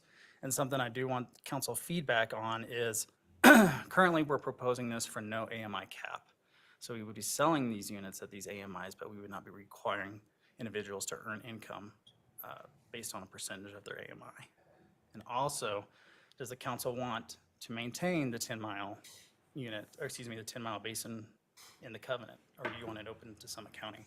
So that's something that I would like feedback on. Because right now, as it stands, like I said, no AMI cap, and it stays within 1 mile of the 10-mile basin. Just like what we do with Housing Helps, if we purchase a unit, if there's a tenant that is involved that lives in a unit, we will give them right of first refusal. We don't want displacement, so we will give them a first right of offer to see and work with them as much as possible to stay in the unit if they can do that. And then also, since there will be multiple ownership on the property, there will be an HOA that will need to be established. Staff has been working on those documents for a while now. We used something similar to what we did at Granite Park, which has been very successful, so there will be an HOA that will have to be formed for that. So, big question, why are we selling units, right? We're always talking about we need more, we need more, we need more. So the big reason is, in the past few years, the council has decided to give financial commitments to our big housing projects at 101 West Main and 602 Galena. And so combining those 2 projects together in our 10-year pro forma is roughly around $12 million. So that's roughly 8.1 that has been dedicated to 602 and 4.9 million that's been dedicated to 101. So we have some financial need in this. With the sale of the units, we're looking at providing roughly $1.8 million to the housing fund. And the reason for that is we're going to need funds to help balance this out. We're spending a lot of money. We're getting things done. That's awesome. That's what we want. But we also need funds to continue operations, to continue doing what we need to do in purchasing, and also any programs that we're wanting to do in the future. So just as a reminder too, just so everybody is aware, this was brought to, again, in 2025. We did have a resolution regarding this, the 10-year housing pro forma, resolution 25-30. And it was also mentioned in the 2026 budget. So you would see that in the sale of assets line that's currently in the budget. But most importantly, even though we're selling these, it will stay an affordable housing project. These are people that will live in Frisco, they will possibly work in Frisco, they'll work in the area. We're not losing anything, we're gaining ownership. We don't have very much ownership right now. Due to our financial commitments, you may remember, we had to pull back on housing helps, which really slowed the ownership process down. So in kind of a switch, we're providing home ownership opportunities while also providing additional rental through our 2 projects. The town employee units, as I said, will not change, and we will do our best to work with our HOA company whenever we release an RFP. We'll work with them as much as possible to keep HOA fees as low as possible because we're paying them as well. So that's definitely something that we'll keep our eye on. So with that, any questions? Are these gonna be deed restriction light, or are they under the 2019 deal? So they'll be light. They will. Yes. Yes. Yeah. For the process of selling them would be a lottery if the current tenant refuses or doesn't want it? Okay. So we would basically follow our same housing helps process that we currently have, which is we do have lotteries for every unit that the town owns and sells. If we don't get anybody, then we go into the open market at that point. We've had that happen in the past where we just MLS list it and then see what happens. But our first step is always a lottery. What units are they? Are they the ones in the alleyway, the 4 units in the alleyway, or? They are, no, not all of them. So 1 in the alleyway and then the other 3 are on the other section of it. Yeah, just one of the 3-story. Why did we pick those? Why didn't we like just sell the 4 alleyway ones and keep They were the 10-mile. These are the 10-mile rental units that Oh, the the town other currently ones. has. Yeah, Okay. the other 4, the others, the town employees have currently. Okay. Correct. Thanks for the info, James. Can you explain the work-live requirement, but yet selling them at a particular AMI, and then presumably after the sale, anything to do with AMI is gone? Correct. So for the live work, right now as it stands in the covenant, they would have to work within 1 mile of the 10-mile basin. So they could work at Copper, they could work at the hospital. There's even parts of Silverthorne and Dillon that they could work in. So the way that we structure this is, number one, we need to sell these, so we need to be aggressive. And we need the cash, right? And so in order to do that, we need to open up our pool of potential people to purchase, okay? So that's why they're priced where they are. We don't want to be too aggressive. So after we do the initial sell, as we stated, there is no AMI attached to these. So somebody could sell them for much more than what we are selling them for. But there will always be the work requirement. They have to work within 1 mile of the 10-mile basin. So how is that with the 2019 deed restriction? Because my understanding is that there is a cap on appreciation. So this doesn't use that particular okay. deed restriction because we'll be using the housing helps deed restriction. So theoretically, Live these work could go restriction. straight to market after the first owner. If the first owner buys them, it could go straight to market evaluation. With the live work Yeah, as restriction long as on we're them. living. But they could sell it at They could market. sell it for $1 million if they could get it, but there is the live work requirement where they have to work in the 10-mile basin. Which we generally consider to devalue properties by what rough percentage? 15, 20? Yes. Just for everyone's math. I'm curious why the decision was made to not attach an AMI to it and to just go. Oh, why it's been presented that way. That's part of my question to you guys is the AMI and the 10-mile basin question and how you guys feel about that. Flexibility, really. That's the main key. With a few of them that we've had that have been limited to 100% AMI, we often have a hard time selling them. It's just the nature of what it is, and that it depends on HOA fees, everybody's personal situation. Tying them down with a AMI, the town, as Thad pointed out, we usually eat a lot of costs associated with those. So for this, like I said, flexibility. Trying to raise as much money as possible for. But the flip side is that you're losing affordability in the longer run. Not necessarily. So the price you're trying to sell them, what would the AMI for that instead of just a live work, you know? So you're trying to sell them for 400. They're 2-bedroom units, huh? All of them 2 bedrooms? No, it's a mix of studios. A mix of studios. So you came up with a $400 price, huh? On what ones? So Or did you come up with any prices? So right now we had a budget of what we needed to gain, right? So we're looking for that $1.8 million into the housing fund, okay? So we started with that number. Then what AMIs will actually, income levels are appropriate for Frisco? So it wouldn't be right, in my opinion, if we said, hey, let's sell this 1-bedroom for $600,000, let's sell this one for $700,000. So we tried to look at, number one, what does our strategic housing plan say in our need? So we said, okay, well, there's a big need when we did this in 2025, there's a big need at 125 to 130. Let's tackle that.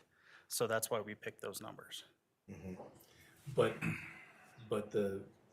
it sounds like we're basing a price based on a revenue need that's in the budget. Is that correct? That's correct. Okay. So if the council says, well, we'd rather not meet that revenue, our preference is to restrict them in perpetuity to an AMI, we're not gonna meet that revenue number. We would fall short. Yeah, okay. The restriction on working in the 10-mile basin, is that a restriction based on a full-time position? 30 hours a week. 30 hours a week, okay. I would consider that part-time. Yeah, I would. because we all got 2 jobs. Um, I would like to see an AMI attached to it. So I don't like that one windfall of the people who buy it and then sell it for whatever they can get for it, because sometimes they can get a lot more, you know. So I would like to see an AMI attached to it, and whether we get your projected 1.8 million is we'll see, you know. But so I would like an AMI done. I really don't like to live work. and you need an AMI at our point of sale, or also an AMI restriction for Well, I think it's the next attached to person? an The AMI. 2019 covenant. Yeah, right, the 2019 Yeah, covenant. attached to the 2019 covenant would be the option there. Always be at that, you know. I guess I'm just curious, what is our need, what does the strategic housing plan say our need is for live work units? So it doesn't break it down by live work, it breaks it down by AMI. So for ownership, we need below 150% AMI. There's a need all the way to the bottom. For rentals, we're at 100% and below. So the strategic housing plan doesn't break it down into live work, it's just an AMI-based calculation. So with that, I mean, to me, it would make sense to attach some sort of AMI just to respect that we need something 150 and below. And with the live work, we might exceed that, I'm not sure. I'd say an alternative on the longer game here is if they meet the income requirement, that dollars are going to go back into the housing fund to make more buy downs available, creating more inventory. That's just another alternative. Yeah, that's You mean off the sale price, right? If it stays where it's at and we meet that goal, Mm-hmm. those dollars go into the housing fund, which presumably could be used and will most likely, the hope is that they get used for the Housing Helps program to buy future Right. units and sell them with deed restriction on it. But how That's just does a how longer does thought. how does putting an AMI on these units prevent that? We get less money for selling the units. Correct. But if we're already Yes, selling, I guess the question is, what is the preference of AMI? Are you wanting 120? Are you wanting 100? Because if we're doing 100, we're not going to meet it. If we're doing 125, 130, 140, we can work with that. We can work with that then. We can work with 140 and 130 something, you know? Let's put it this way, we spent $2 million building that project. We're selling 4 and trying to get 1.8 million. Okay, so that's a pretty good profit for, we built them in 2018, 7 years, we kind of made $2 million. Not made $2 million, but we have 4 units that are now just paid for, of that whole, that's pretty good. So I would say if we don't get to 1.8, we get something close to that. I think that was a great investment for that $2 million that we invested in that property, and we still get to keep 4 for rentals. Do you have an estimate on what the HOA fees would be around based on? At this time, yeah, I do not. I'm hoping no more than 300 a month. Okay. I mean, that's. And the town would be part of that HOA as well, right? Just similar as we are with Granite Park, we pay HOA dues. Yeah. Be the exact same thing. James, of the housing stock in Frisco that is owner occupied, approximately what percent is this light deed restriction? Do you know off the top of your head? We don't have 1%. I mean, no, we don't. So owner Or occupied. I should say no appreciation caps.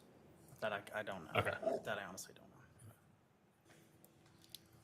know. Yeah, there's a few in Peak One, there's a few at Base Camp, and There's a bunch of random ones around. there's a bunch of random ones around. Probably through housing. And then there are others that have like a 5% appreciation, and And I think part of it too was because we were going through Prop 123, for example, and that required us to do 100% AMI on all our, basically to make our number, we had to do 100% on all our for sale projects.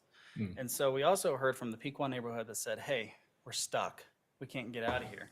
So one thing that we did was we have the live work so that people aren't trapped. They have the ability to get out if they need to.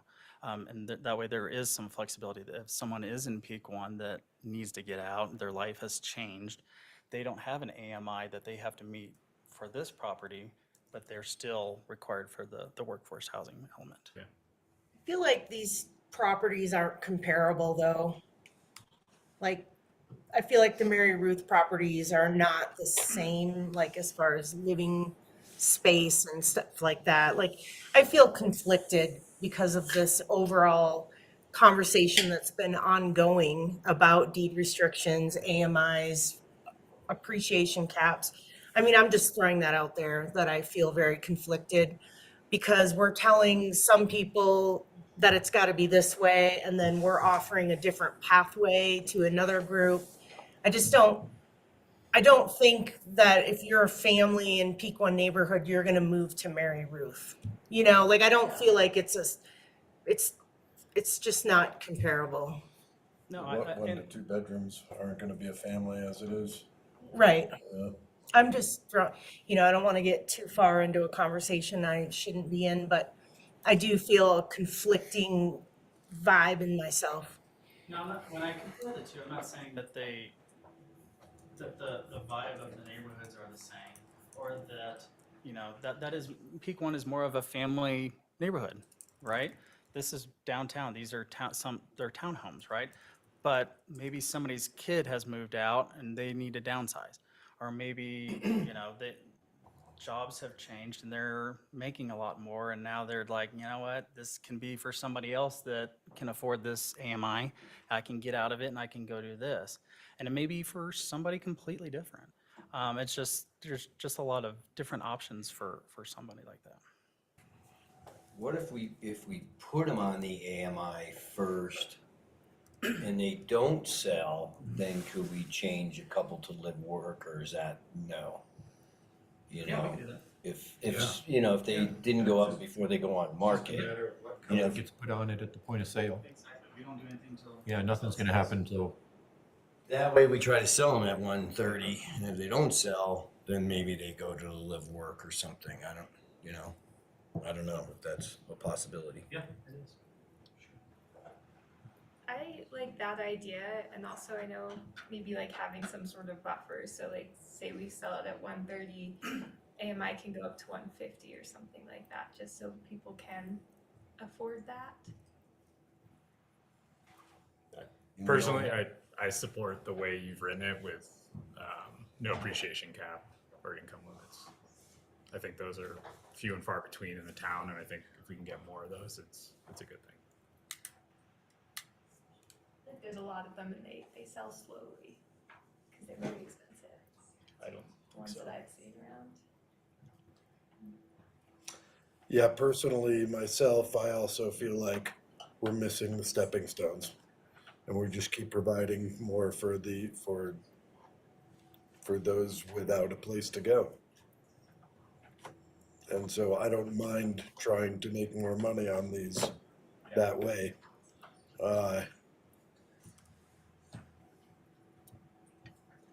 That's where I'm at. Meaning, go with staff recommendation? Yeah, yeah. Just I curious. don't mind live work restriction because I do believe that fills in something in between that we don't have otherwise enough of. Yep. My You opinion. know, like what, how much money are we looking at we're gonna be losing out on? I know you wanna make the most, but, James, what do you know. you think? Like if we asked that question and you were to sell them at 130 with a cap, would that $600,000 unit now be 450? Like, do you have any idea there? What? The way that they are now, the way the price is proposed is we would be at 110 to 115 right now, AMI, right? It was 130 to 135, 125 to 130 previously. So if we did a 125 cap with the new chart, it's gonna be higher than what I'm even proposing. So it's. I was gonna ask you which chart we're using. We'll use the new one. Right. Yeah, because that's the way the lottery process would go through. Yep. And so then it's a matter of whether a lottery winner qualifies through the process of getting a mortgage for that property. That's what the restriction will be. And then the next buyer wouldn't have to meet that 135%. In that scenario, we would put the 2019 deed restriction on it. On that. Just one, with that specific AMI. Yeah. So it would be appreciation capped in some way. Well, and the live work is like you're saying, you don't want any appreciation cap on it. And it's gonna get it, once it gets up that market. Yeah. But The downside is that you lose affordability for that unit in perpetuity. It still sells at a discount, as we mentioned, relative to the market because 20%. your buyers, For I market. think I would argue even more when you limit it to just 10 Mile Basin. You're talking hundreds of people, if that. Well, and with our previous housing helps lotteries, well, I'll take our most recent one that we had a Mountainside unit, for example. We only had 7 people. So our pool is tiny. And if we're just gonna keep it at the 10 Mile Basin, please keep that in mind as well. And that's not apples with apples though. You're comparing Mountainside to our building here that, Mountainside's $600 a month, It's kind of been a trend, $550. though. It's not just been Mountainside. It's been a few of the other housing helps properties that we've done as well. Yeah, the DHOA are high, DHOA, yeah. Do we, I guess again, I'm conflicted because sometimes the conversation says we want affordability for perpetuity on certain things and then some things we don't. And I guess for me, I'm an all or nothing person. And so I'm very conflicted because, in this conversation, we're saying affordability for perpetuity. And then this conversation, we're admitting that we're losing that. Your money affordability. Yeah, so. You have to think about, well, you don't have to think about it this way, but it came to my realization that our staff recommendation is driven by a budget revenue number. So that's how we're coming to the recommendation of perhaps sacrificing affordability and perpetuity. If you tell us you'd rather go a different way, we'll adjust our budget number or the AMI to get to the budget number. It just seems like we can meet that budget number and maintain affordability over time, which to me feels. So if you like, and kind of going to what Dan brought earlier, is we can attach an AMI to this and say, hey, you know, right, like I said, right now, we'll use the 2026 scale. So right now we're at 110 to 115% AMI. We can totally attach the AMI and the work requirement to the deed restrictions if the council wants to do that. And then if the council wants, if we have the same issues that we've had at other properties where we can't get rid of it, then we either open it up to Summit County or we do a live work requirement. You can also, and I know this is going to make it more confusing when I say this, but even though you qualify a buyer at 125 or 130, you can still sell it at 110 And have that buffer. and have the buffer. I think is important if we are going to attach an AMI. What do we have? We have a studio, we have a one bedroom, We have a studio, 2 1-bedrooms and a 2-bedroom. so 2 1-bedrooms and a 1 2-bedroom, huh? And so what are you thinking? A 2-bedroom, 400, 450? Is that where we were looking at selling it? So for the 2-bedroom, we were looking at 535. 535. And then the 2 single bedrooms, you know, 460 for those. yeah, it is kind of amazing how you drop a bedroom in, but you only lose like $80,000, you know? The studio is probably more expensive than the 1 bedroom, you know? They seem to, as in rentals, you know? That's exactly the way the chart goes, yes. Yeah, you know? So you were looking at what, 3, what'd you say on the 1 bedrooms, around 3? I think they're around 460. 460. And that's about 115% AMI. And then 423 for the studio. So right there, that's close to, 1.5 million. And then the actual, so, Yeah, that's basically what they're looking for. yeah. So if we then tried to add the affordability aspect to them, do we drop that price any and/or, do we just gain the affordability for perpetuity on that? Well, I think what we want to look at is what we got our 1 bedrooms at Mountainside, as a comparison for price wise.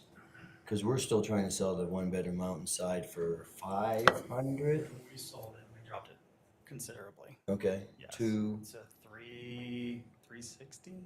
360. That's because the HOA. The fees are HOA, so yeah. high. Yeah. For like $600 or They get $700. calculated into your mortgage That's qualification. what I think is unique about this property, is that the HOA, sounds like, should stay relatively affordable compared to some of these other light deed restricted properties around town. So therefore, I feel more inclined to make sure that this is accessible for the folks that need it. I would say the same thing and look at, when you're doing the covenants, that the people who, have to maintain their paint the outside, they have to maintain it. And that's what keeps the HOA down. If the HOA has to put the new roofs on everything and paint all of them, that's when that HOA starts going up. But if an HOA is just plowing snow, taking your garbage, cutting the lawn, it's gonna keep low. But if you're gonna place all the roofs and all that kind of stuff, then that's when that HOA gets up to $500, $600, It just happens to be a newer unit, like comparatively to They're 8 years. Mountainside, like Mountainside, you don't have a choice of whether or not the HOA decides that you need a new roof. And then you have a special assessment for 50 grand or something in a That's why year. I think this is, like Rob said, this is, a different kind of property that, the covenant could be different than what's at other places, and not have that $500-600 a month HOA dues. But you still have to paint your place and upkeep your place. Like P1 neighborhood you're supposed to. Does the studio have any storage outside of the unit? They all have storage, some kind of storage. So we can't sell them for what we want to sell them and have some sort of AMI. We don't know. You can try. Yeah. What do you mean try? Like we can put them on, if they don't sell, then you can change it. And then say, okay, now we'll go live work because we couldn't sell it at 115 with a cap. Or open it up to the county or both. Right, We got right. options. Yeah. So, I mean, moving forward here, is everybody comfortable with putting an AMI cap and we start at 115? And then if it doesn't sell, live work? I would request some sort of buffer, so maybe you sell it at 115, but somebody can qualify up to. I think that's a feature of the 2019 covenant already, right, is a certain buffer over the top of what they bought it at, if I recall I think correctly. we were discussing that for the new covenants, but I don't know if the old one did. I thought there was a little bit of a buffer allowed in 19, maybe not. Maybe I'm I getting. know we were trying to do the buffer for the new covenants that we were stalled on, and, but I don't think the old one did, but I'm not. I have to go look. It's only for the resale. Only for the, only What's for that, Katie? proposed. It's only for resale. Right, but that's what we're talking about is resale. Yeah, she's saying, I think that's what you're saying, right, is give the buffer on the resale to that owner who had to qualify at 115, allow them up to 135 on the resale. No, Am I not in? So that Buffer. they could qualify for this property up to. Oh, Yeah. not what they could, Meaning they could, okay. they could So make you're it looking up for the to initial sale, 130 not the resale. On a one, for instance, on a 110. Yeah. Well, we're in charge of the initial sale. Yeah. I mean, we don't really need a buffer, we just need direction on what we can go up to, because the resale already has the buffer. Yeah, that's what I thought, in the 2019 covenant. The covenant is the appreciation is the lesser of the 3% or the AMI calculation. Is that correct? Plus capital improvements? Yes. Okay. And was the new chart, meaning I think we're gonna have a bunch of rental units on our hands here pretty quick that we can't rent at what the AMIs are for. Yeah. How do we avoid that? And I think it's back to what Robin's discussing. Because we're gonna build 30 to 80. No, I'm just saying, because the Units the and rental units, projects in the 30% county of have filled. I know there's rumor out there that they haven't, but they have. I know they have, right, they have filled. I think, didn't we run into this off of Granite as well, where folks would come in that were qualified, but then couldn't afford the rent based on. That did happen, but we filled the units with qualified people. Right. Yeah, we have no shortage of applicants for that. Okay. That's what I'm getting at. Yep. I'm super curious, like this goes back to my earlier question, is like what is the distribution of units by sort of AMI across Frisco? Am I explaining that right? I wouldn't be able to answer it. And so like I think I'm trying to plug in is like where is the greatest need for these AMIs? Like are we just throwing all our eggs at like 120 or 100 and suddenly it's like this distribution chart, just this huge bell curve in the middle there? There we go, Katie.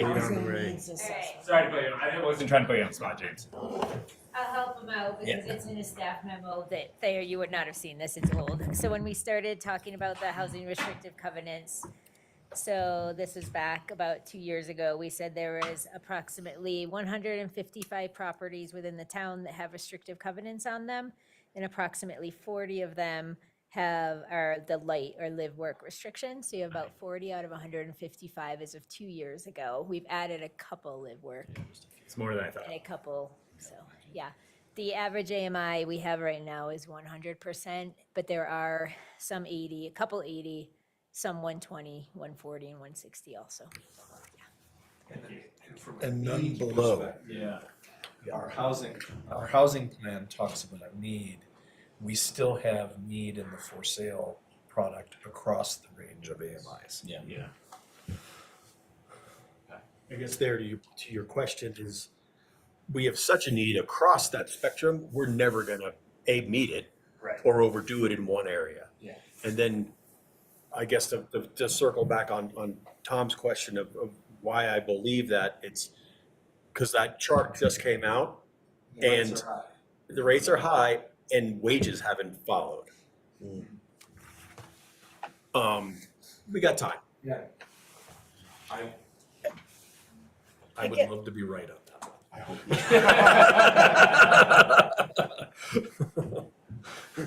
And they're different products. Again, we're talking, Yeah. tangerines and oranges here.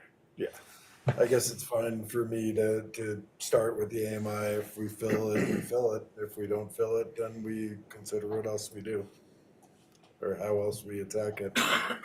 Is this something that we would maybe want to open up beyond the 10-mile basin initially? I know that was a conversation that we had back in the day. That is a question. If you guys want to keep it at 10 Mile Basin, we can do the same thing. If we don't get anybody at 150% AMI in 10 Mile Basin, we open it up to live, work, and live in Summit County or one or the other. Right. So, yeah, if you don't get anybody in the 10-mile basin at the AMI cap, then all of a sudden, what if you just open it to Summit County and you don't go live, work, you can still keep it at the cap, and you see how many you get at that point. I mean, if we're only getting 7 in the 10-mile basin for a unit, does that compare to 400 going countywide? Right. Like, I have no idea. I don't know what the answer is I there. would But prefer, you know, this is a property that the town built. I would prefer to start with 10 Mile Basin. And, you know, if we're not getting anyone, then you modify. And so on the modification, just so we can start dialing it in, if this is okay. Otherwise, I was gonna step in. Yeah, no, on the modification, do we keep it at the mean capped and then go to Summit County before you go live work? Or do you do both? Or do you do live work and you don't do, right? Yeah, is this a conversation we can have if it doesn't? We can like bring it back? It is an ordinance reading. We could increment back to you before we went to live work and say, well, this has been our experience going through these 2 steps. We still have 1 unit unsold, for instance. We sold 2 and have 2 left. And Would there be any issue with us, say 3 units sell under that model, then we come back and decide to now sell the other unit? There's no legal issue, like we don't owe, you know, like we could change them unit by unit, basically.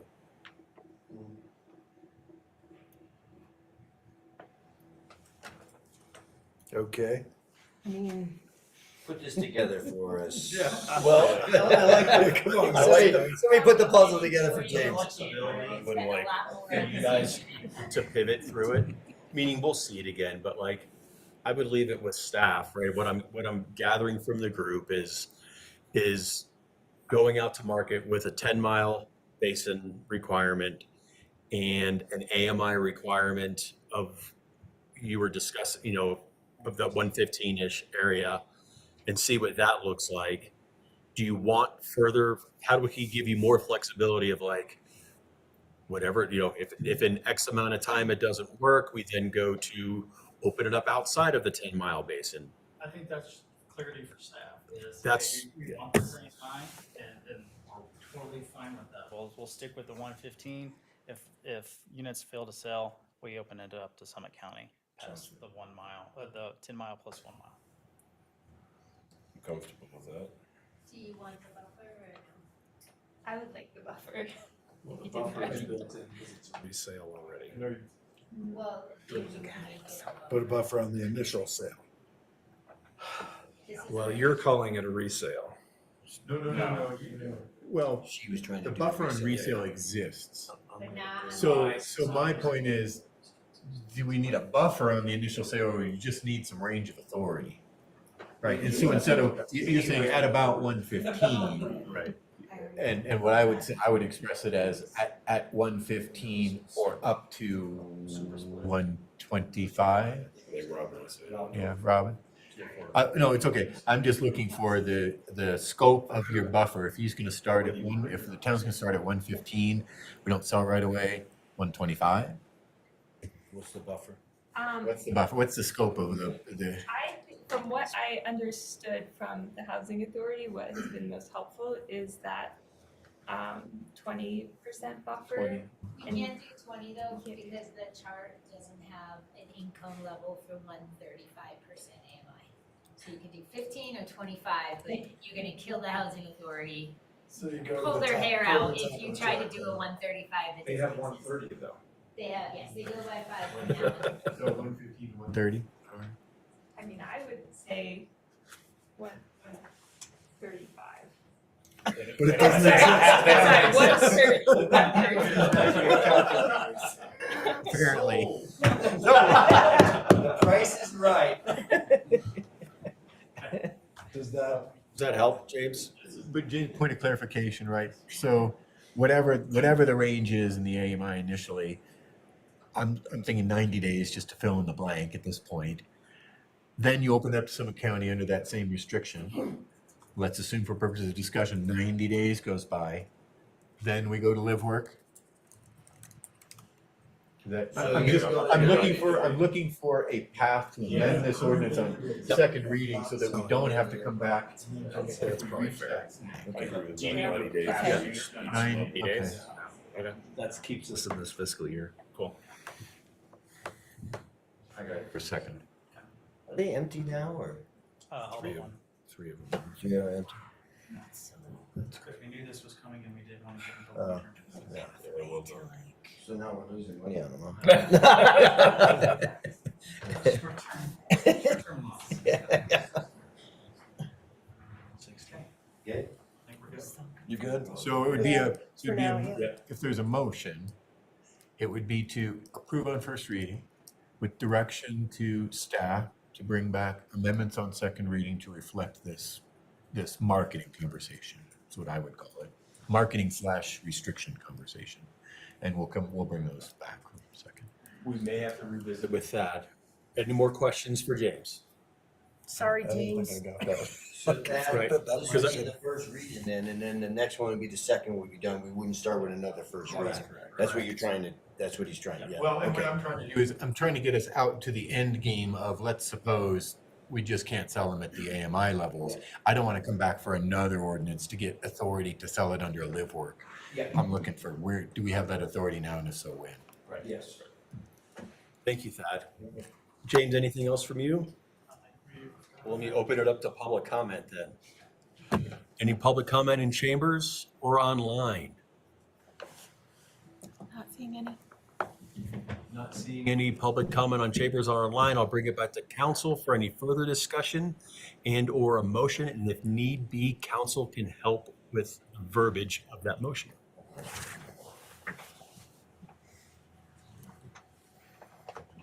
Mr. Mayor, I move to approve ordinance 26-11 with the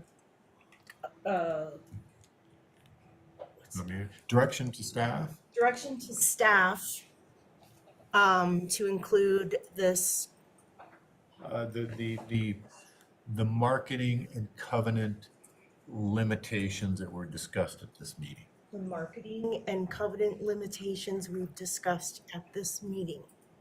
And it'll come back into detail. Red light. A second. Great. We have a motion and a second. Please call the question. Kibbe, Yes. Goldstein, Yes. Held, Yes. Scripture Adrian, Yes. Hirsch, Yes. Inkin, Yes. and Allen. Yes. Great. Thanks, Thanks, everybody. James and Katie. Yeah, thank you, guys. I don't know if I did the right thing. There you go. You gotta win. You gotta win. Well, they haven't sold it. Sold. Well, Theoretical. With that, we'll move into agenda item number 2, which is first reading of ordinance 26-16, an ordinance approving an amendment and restated 101 West Main ground lease agreement between the town of Frisco and West Main Apartments LLLP for property located at 101 West Main Street for the purpose of an affordable housing development. Is that you, Thad? Thank you, Mr. Mayor. It is me. And I'm gonna start by telling you all that if this topic engenders as much discussion as the last one, I'm in real trouble. And the reason I'm in real trouble is you'll see this this memo is titled "To Mayor and Town Council" from Thad Renault and James Gorham. The truth is, James Gorham is the author of this memo. And I think he did a very excellent job, so much so that I think I learned a little bit about the amended and restated ground lease. But he really sums it up if you look at the second page under analysis. The amended and restated ground lease largely preserves, I would say very largely, preserves the framework and intent of the original ground lease while incorporating revisions necessary to finalize the project financing structure, partnership ownership structure, lender protections, and regulatory compliance requirements. It's a dense ground lease, and it got a little more dense. And I should back up and for Councilor Hirsch primarily, one might ask himself, why are we even ground leasing this property to the developer? When NHP first came to town, the first thing they did in the process of negotiating this development agreement with the town was say, we're going to go buy 101 Main. We'd like you to help us, loan us some money to help us. We did.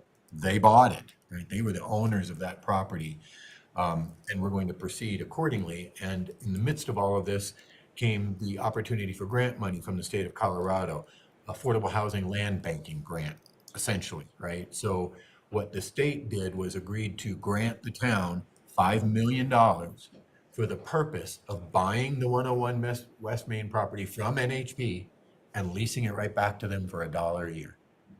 In other words, the town puts the property basically under the project.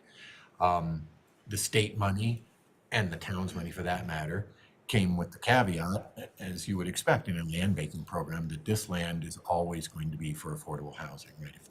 If this particular project was not to come to fruition, it doesn't matter. The town's going to own the property. Somebody else will be the ground lessee. So that's why we're in the situation we are, being the owner of the property and ground leasing it back to NHP. So that ground lease was done, formalized, it exists, but then NHP, as they expected, went out, received some grant monies, but mostly what they got is their LIHTC financing approval, low-income housing tax credit approval. That involves, in this instance, a very big bank with a very large amount of money. And what the essence of these changes are essentially to get that bank into the ownership structure of the project and in a better position, frankly, than anyone else, including the town, to enforce the terms of the loan, right? To enforce repayment of the loan. So in other words, they've got much more money than the town does into it. They will be first. Thank you very much. And that's essentially what the lease is doing. So they become a beneficiary of the lease. They become a party that has got to consent before the town is going to enforce any of the financial aspects of the lease, because after all, they're really owed a bunch more money than we are. So that's the nature of these changes. The ground lease is 75 years? 99 years? 99 years. It is a long ground lease. Yeah, it started at 75 under a prior iteration of the deal, and we approved an amendment at 99. It'll be historic. So will we. Yeah. It'll be fine. Yeah. So that's the essence of it. These are all changes driven by, well, I should back up. Driven by both U.S. Bancorp, the principal lender, and CHAFA as a secondary grantor in this project. So it's all about their other people's enforcement rights. Was US Bank and USB, were they not previously like part of the partnership deal? Correct. Okay. Right. They were brought in. The NHP went out and shopped financing. Okay. Basically, they did not have a financier in mind before they got their low-income housing tax credit approval. Once they did, then they could go out and shop the deal. Understood. So that's the change in the parties. That's US Bancorp becoming a part of the limited liability, limited partnership, all of it. Thank you. Sure. Any discussion or questions for Thad? No further questions. I'll open it up to public comment. Public comment online. Not seeing any, Mr. Mayor. Thank you. With that, we'll close public comment, bring it back to council for any further discussion or a motion, whatever that is called. Mr. Mayor, I move that we approve the first reading of ordinance 26-16. Second. We have a motion to approve ordinance 26-16 and a second. Please call the question. Allen, Yes. Kibbe, Yes. Goldstein, Yes. Held, Yes. Skipjack Adrian, Yes. Hirsch, Yes. and Inkin. Yes. Okay. Mayor, as you transition to old business, Yes. I forgot to mention Town Cleanup Day, Saturday. That was the other one on my list. 9 a.m. Check-in, lunch, and door prizes at 11:30 a.m.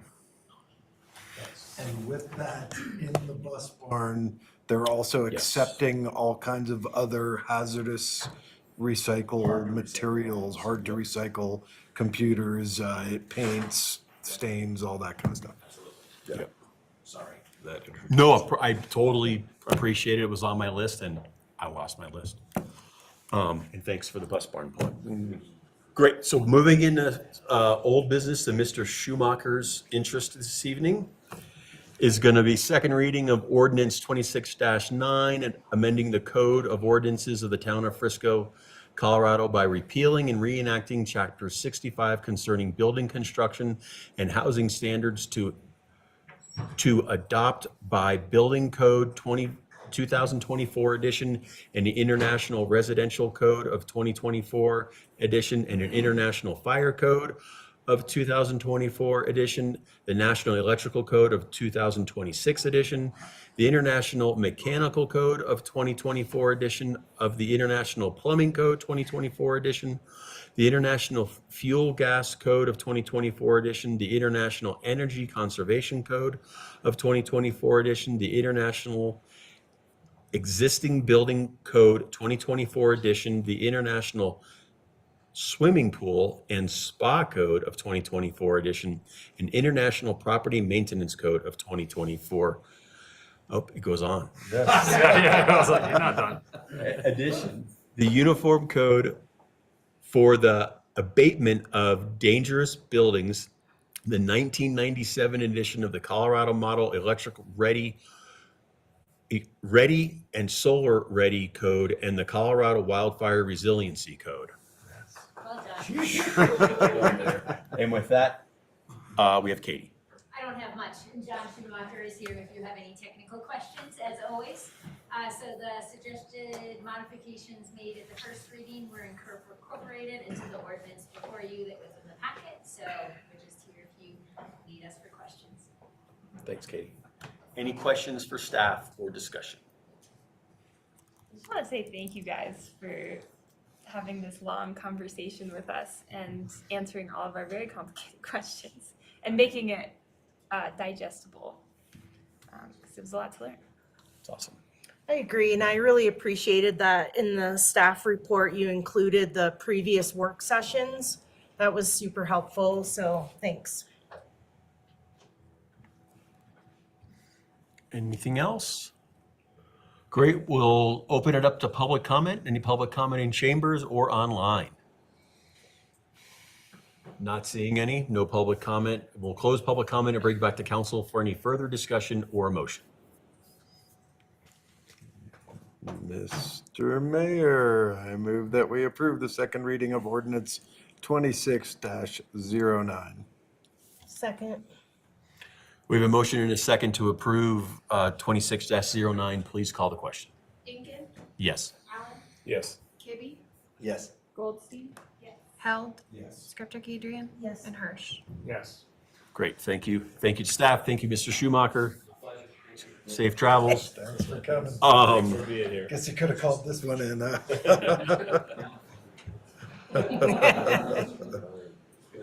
Good night. Thanks, good job. Our second item of old business this evening is old business agenda item number 2, which is second reading of ordinance 26-15, an ordinance amending chapters 124 of the Code of Ordinances of the Town of Frisco, Colorado concerning public health and safety by amending Article 3, waste reduction and recycling to ensure consistency with Summit County recycling stream by allowing glass to be included in the single stream recycling and removing requirements for separate glass collection. And with that, we have Nico again. Sweet. For second reading, if you have questions, let me know. Questions for Nico, team? I have actually one, as I am on the board of HC3 now at this point. There are board members on HC3 who didn't understand the new direction, and so, you know, this is just like sort of an ongoing thing. You know, they do an incredible amount of outreach and marketing throughout, and spending a lot of money doing so. And it's like, at what point or how can we all work together to get the word out better than we've done before? You know, I mean, not that we haven't done well with this in the past, but, you know, there's still always gaps. You know, there's still always ways we can do it better. So I don't know what that is, but, you know, hopefully municipalities can work with HC3, maybe closer. I don't know if that's even possible, but, you know, on marketing messaging and whatnot, just so everybody can be as clear as possible. You know, it's just, there's a lot in it. Most people don't understand that, you know, number 2 bottles are only twist bottles. It's not the tubs and everything else that has a number 2 or number 1 on it and whatnot. And now adding in glass is great, and it makes it easier for everyone, but messaging is still, we still need to figure that out, you know, beyond what we're already doing. That's all. Thank you. Cool, thanks. Any other comments, questions? Thanks, Nico. We're going to open it up to public comment. Any public comment in chambers or online? Not seeing any public comment. We'll close public comment and bring it back to council for any further discussion or a motion. Mr. Mayor, I move to approve ordinance 2615. Second. We have a motion and a second to approve 26-15. Please call the question. Skravchuk Adrian, Yes. Harsh, Yes. Inkin, Yes. Allen, Yes. Kibbe, Goldstein, and Held. Yes. Thank you, Nico. With Thanks, that, Nico. we have no other items on the agenda this evening. Tom, do you have anything else? Nothing else. Great. I would entertain a motion to adjourn. Motion to adjourn. All those in favor? Aye. We are adjourned. Thanks, everybody. Thank you. Thanks, Rick. All right, good job. It's. Yeah. Yeah, even if those things But don't come what I to fruition, just got still gotta take the wins as wins. that conversation. As far as if, you know, you've influenced. Again, whether you agree with it or not, that was where that Yeah. Right. No brainer. So I know that's not, that's the way that is. You know, yeah, so take the win. Because we sold it for what we paid for, right? Yes. The A4. We did our homework.